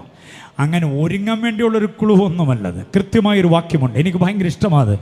1 തിമോത്തിയോസിന്റെ ലേഖനം 6-ാം അധ്യായം 16-ാം വാക്യം. ഒന്ന് നോക്കിക്കേ. പുസ്തകവിതരം മുദ്രയിട്ട് വെച്ചിരുന്ന പലരും ഇപ്പോഴാണ് പൊട്ടിച്ചത്. അങ്ങനെ ഒരു വാക്യമുണ്ട്, കണ്ടിട്ട് തന്നെ എന്നാ. ഓക്കെ, വായിച്ചു. 1 തിമോത്തിയോസ് 6-16-ാം വാക്യം. താൻ മാത്രം അമർത്യതയുള്ളവനും അടുത്തുകൂടാത്ത വെളിച്ചത്തിൽ വസിക്കുന്നവനും മനുഷ്യരാരും കണ്ടിട്ടില്ലാത്തവനും കാണാൻ കഴിയാത്തവനുമായവൻ, ബാക്കി പറ, തക്ക സമയത്ത് ആ പ്രത്യക്ഷത വരുത്തും. അപ്പോൾ എപ്പോഴാണ് വരുന്നേ? എപ്പോഴാണ് വരുന്നേ? പുറകിൽ പറഞ്ഞേ, എപ്പോഴാണ് വരുന്നേ? തക്ക സമയത്ത്. ആ തക്ക സമയത്തിനകത്തൊരു അപകടമുണ്ട്. എന്തോന്നറിയാമോ? ഒരുപക്ഷേ ഡിസ്ട്രിക്ട് കൺവെൻഷൻ 2ാമത്തെ ദിവസം ഇതിൻ്റെ ചുമതലപ്പെട്ടവർ പ്രാർത്ഥിച്ച് ആശീർവാദം പറയുന്നതിന് മുൻപായിരിക്കും ആ കാഹളനാഥം. എത്ര പേര് പ്രത്യാശിക്കുന്നു അങ്ങനെ? നാളത്തെ യോഗം തുടങ്ങുന്നതിന് മുമ്പായിരിക്കും. നവംബർ എന്ന് പറയുന്ന കലണ്ടറിൻ്റെ പേപ്പർ മറിച്ച് ഡിസംബർ എന്ന് തിരിച്ചിടാൻ പോകുന്നതിന് മുൻപായിരിക്കും ആ തക്ക സമയം. തമിഴ് ബൈബിൾ പറയുന്നു കുറിക്കപ്പെട്ട നേരം. ഇംഗ്ലീഷ് ബൈബിൾ പറയുന്നു in due time, in right time. നമ്മൾ തക്ക സമയം എന്ന് പറയുന്ന പ്രയോഗമൊന്നുമല്ല എൻ്റെ അർത്ഥത്തിൻ്റെ ആഴം. സഭായം 10 മണിക്ക് തുടങ്ങും. 11:30 വരുന്ന പുള്ളിയും പറയുന്നത് തക്ക സമയത്ത് വരുവാൻ ഇടയായതിന് തക്കതിൻ മണ്ണെന്നും പറഞ്ഞാൽ സാക്ഷി പറയുന്നത്. നമ്മൾ പറയുന്ന തക്ക സമയമൊക്കെ അർത്ഥം തെറ്റിച്ചാൽ പറയുക. തക്ക സമയത്ത് സഭായോഗത്തിന് വരുന്ന പുള്ളി 10 മണിക്ക് മുമ്പേ എത്തണം, അതാ തക്ക സമയം. അല്ലാതെ 10 മണിക്ക് തുടങ്ങിയ സഭായോഗത്തിന് 11:45 വന്നിട്ട് തക്ക സമയം എന്ന് പറയുന്നത് അർത്ഥശൂന്യമാണ്. അപ്പം നമ്മൾ തക്ക സമയത്തെ വ്യാഖ്യാനിക്കുന്ന പോലെ അല്ല യേശുവിൻ്റെ വരവിൻ്റെ തക്ക സമയം. എത്ര പേർക്ക് മനസ്സിലാകുന്നുണ്ട്? തക്ക സമയത്ത് വെളിപ്പെടുന്നവൻ എപ്പോൾ വരുമെന്നറിയായ കൊണ്ട് നാം ഉണർന്നിരിക്കണം. അതാണ് ആ കാലം എപ്പോഴെന്നറിയായികയാൽ. കുഞ്ഞുങ്ങൾ മുൻപോട്ട് വരുന്നു. പുനരാഗമനത്തിന് പ്രതീക്ഷയുള്ള ഒരു പാട്ടിൻ്റെ ചരണങ്ങൾ നാം ചേർന്ന് പാടുന്നു. കരങ്ങളടിച്ച് ആത്മാവിൽ ആരാധിച്ച് നമ്മൾ ഒരുമിച്ച് പിരിയുന്നു. അടുത്ത ദിനങ്ങളിൽ വരുന്ന അഭിഷക്ത ദൈവദാസന്മാരുടെ സന്ദേശങ്ങൾ ഒഴിവാക്കരുത്. ശ്രേഷ്ഠകരമായി ദൈവം ഉപയോഗിക്കുന്ന ബഹുമാന്യരാണ് അടുത്ത ദിനങ്ങളിൽ വേദി അലങ്കരിക്കാൻ പോകുന്നത്. പക്ഷെ ഓർത്തുകൊള്ളണം ഒരു കാര്യം, ആ കാലം എപ്പോഴെന്നറിയായിക്കൊണ്ട് നമ്മൾ എന്തോ ചെയ്യണം? ഉണർന്നിരിക്കണം. ആരും നമ്മളെ തെറ്റിക്കാതിരിക്കാൻ സൂക്ഷിച്ചോണം. നാം നമ്മളെ തന്നെ സൂക്ഷിച്ചോണം. ഈ ശരീരത്തിന് ദോഷം വരരുത്. മുട്ടുന്നതിൽ, തട്ടുന്നതിൽ, ഉരുമുന്നതിൽ, ഒരയുന്നതിൽ, കഴിക്കുന്നതിൽ, കുടിക്കുന്നതിൽ, കൊടുത്തതിൽ, വാങ്ങിയതിൽ, പോയതിൽ, വന്നതിൽ, ഇടന്നുറങ്ങിയതിൽ, മനസ്സിലായോ? എവിടെയെങ്കിലുമൊക്കെ ഇരുന്നു പോയതിലൊന്നും ഈ ശരീരത്തിന് ഉലച്ചിൽ സംഭവിക്കരുത്, ദോഷം സംഭവിക്കരുത്. ഈ ജഡത്തിൽ വസിക്കുമ്പോൾ ജഡപ്രകാരം അല്ലാതെ ജീവിച്ചോണം. ഈ ലോകത്തിൽ ജീവിക്കുമ്പോൾ ലോകപ്രകാരം അല്ലാതെ ജീവിച്ചോണം. കാരണം എന്താണെന്നറിയാമോ? ഈ ശരീരം ദൈവത്തിൻ്റെ മന്ദിരമാണ്. എത്ര പേർക്ക് ബോധ്യമുണ്ട്? അതുകൊണ്ട് നമ്മൾ നമ്മളെ തന്നെ സൂക്ഷിക്കണം. അതുകൊണ്ട് തെറ്റിപ്പോകാതിരിക്കാൻ സൂക്ഷിക്കണം. ഈ ചിന്തകൾ നിരുപാധികം ഏറ്റെടുത്തവർ ദൈവസന്നിധിയിൽ ഒന്ന് എഴുന്നേറ്റ് നിന്ന് വേഗം ചാടി എഴുന്നേറ്റ് കൊയർ പാടുന്ന പാട്ടിൻ്റെ ശരണങ്ങളെ ചേർന്ന് പാടി കരങ്ങളടിച്ച് ആരാധനയോട് നമുക്ക് മടങ്ങാം. ഈ രാത്രിയിലെ സന്ദേശം നിങ്ങൾക്ക് ഉപകാരമാകട്ടെ. ആത്മിക ജീവിതത്തിന്റെ വിശുദ്ധിയുടെ തട്ടകത്തിൽ ഒന്നുകൂടെ ഉറപ്പിക്കപ്പെടാൻ കാരണമാകട്ടെ. യെസ്, ഒരുമിച്ച് പാടി കർത്താവിനെ മഹത്വപ്പെടുത്താമല്ലോ. അതിനുവേണ്ടി ഉണർന്നു നീ ഒരുങ്ങിടുന്നുവോ? ഇവിടെ കയറി വരുന്ന ദൈവശബ്ദമേ, ഉണർന്നു നീ ഒരുങ്ങിടുന്നുവോ? യേശു വരുന്നേ, പൊന്നേശു വരുന്നേ, വരവിനായി തൻ വചനം പോൽ നീ ഒരുങ്ങിടുന്നുവോ?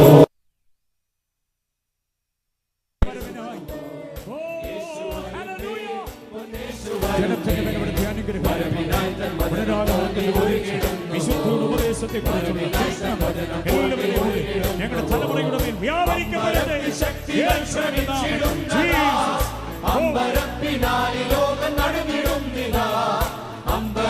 ശക്തികൾ പ്രവചിച്ചിടുന്നതാ, അമ്പരപ്പിനാലി ലോകം നടുങ്ങിടുന്നതാ. യേശു വരുന്നേ, യേശു വരുന്നേ, വരവിനായി തൻ വചനം പോൽ നീ ഒരുങ്ങിടുന്നുവോ? വരവിനായി തൻ വചനം പോൽ നീ ഒരുങ്ങിടുന്നുവോ? ലോകവാഴ്ച യേശു രാജരാജനാ സ്ഥാപിക്കും സ്വർഗീയ യേശു രാജരാജനായി സ്ഥാപിക്കും സ്വർഗീയ വാഴ്ച തൻ വിശുദ്ധത്താൽ. യേശു വരുന്നേ, യേശു വരുന്നേ, വരവിനായി തൻ വചനം പോൽ നീ ഒരുങ്ങിടുന്നുവോ? വരവിനായി തൻ വചനം പോൽ നീ ഒരുങ്ങിടുന്നുവോ? മുൾമുടി അണിഞ്ഞു രക്തധാരിയായവൻ പൊൻകിരീടം ചൂടി തേജപൂർണ്ണനായിതാ. മുൾമുടി അണിഞ്ഞു രക്തധാരിയായവൻ പൊൻകിരീടം ചൂടി തേജപൂർണ്ണനായിതാ. യേശു വരുന്നേ, യേശു വരുന്നേ, വരവിനായി തൻ വചനം പോൽ നീ ഒരുങ്ങിടുന്നുവോ? വരവിനായി തൻ വചനം പോൽ നീ ഒരുങ്ങിടുന്നുവോ? ദൈവം തൻ വിശുദ്ധന്മാരിൽ കണ്ണുനീരെല്ലാം നീക്കിയേകും നിത്യജീവൻ എന്നേക്കുമാ. ദൈവം തൻ വിശുദ്ധന്മാരിൽ കണ്ണുനീരെല്ലാം നീക്കിയേകും നിത്യജീവൻ എന്നേക്കുമാ. യേശു വരുന്നേ, യേശു വരുന്നേ, വരവിനായി തൻ വചനം പോൽ നീ ഒരുങ്ങിടുന്നുവോ? വരവിനായി തൻ വചനം പോൽ നീ ഒരുങ്ങിടുന്നുവോ? അസുഖീയ നാളവിൻ പ്രഭാതമായിതാ, പ്രിയൻ വാനിൽ ദൂതസേനയോടിതാ. അസുഖീയ നാളവിൻ പ്രഭാതമായിതാ, പ്രിയൻ വാനിൽ ദൂതസേനയോടിതാ. യേശു വരുന്നേ, യേശു വരുന്നേ, വരവിനായി തൻ വചനം പോൽ നീ ഒരുങ്ങിടുന്നുവോ? വരവിനായി തൻ വചനം പോൽ നീ ഒരുങ്ങിടുന്നുവോ? യേശു വരുന്നേ, യേശു വരുന്നേ, വരവിനായി തൻ വചനം പോൽ നീ ഒരുങ്ങിടുന്നുവോ?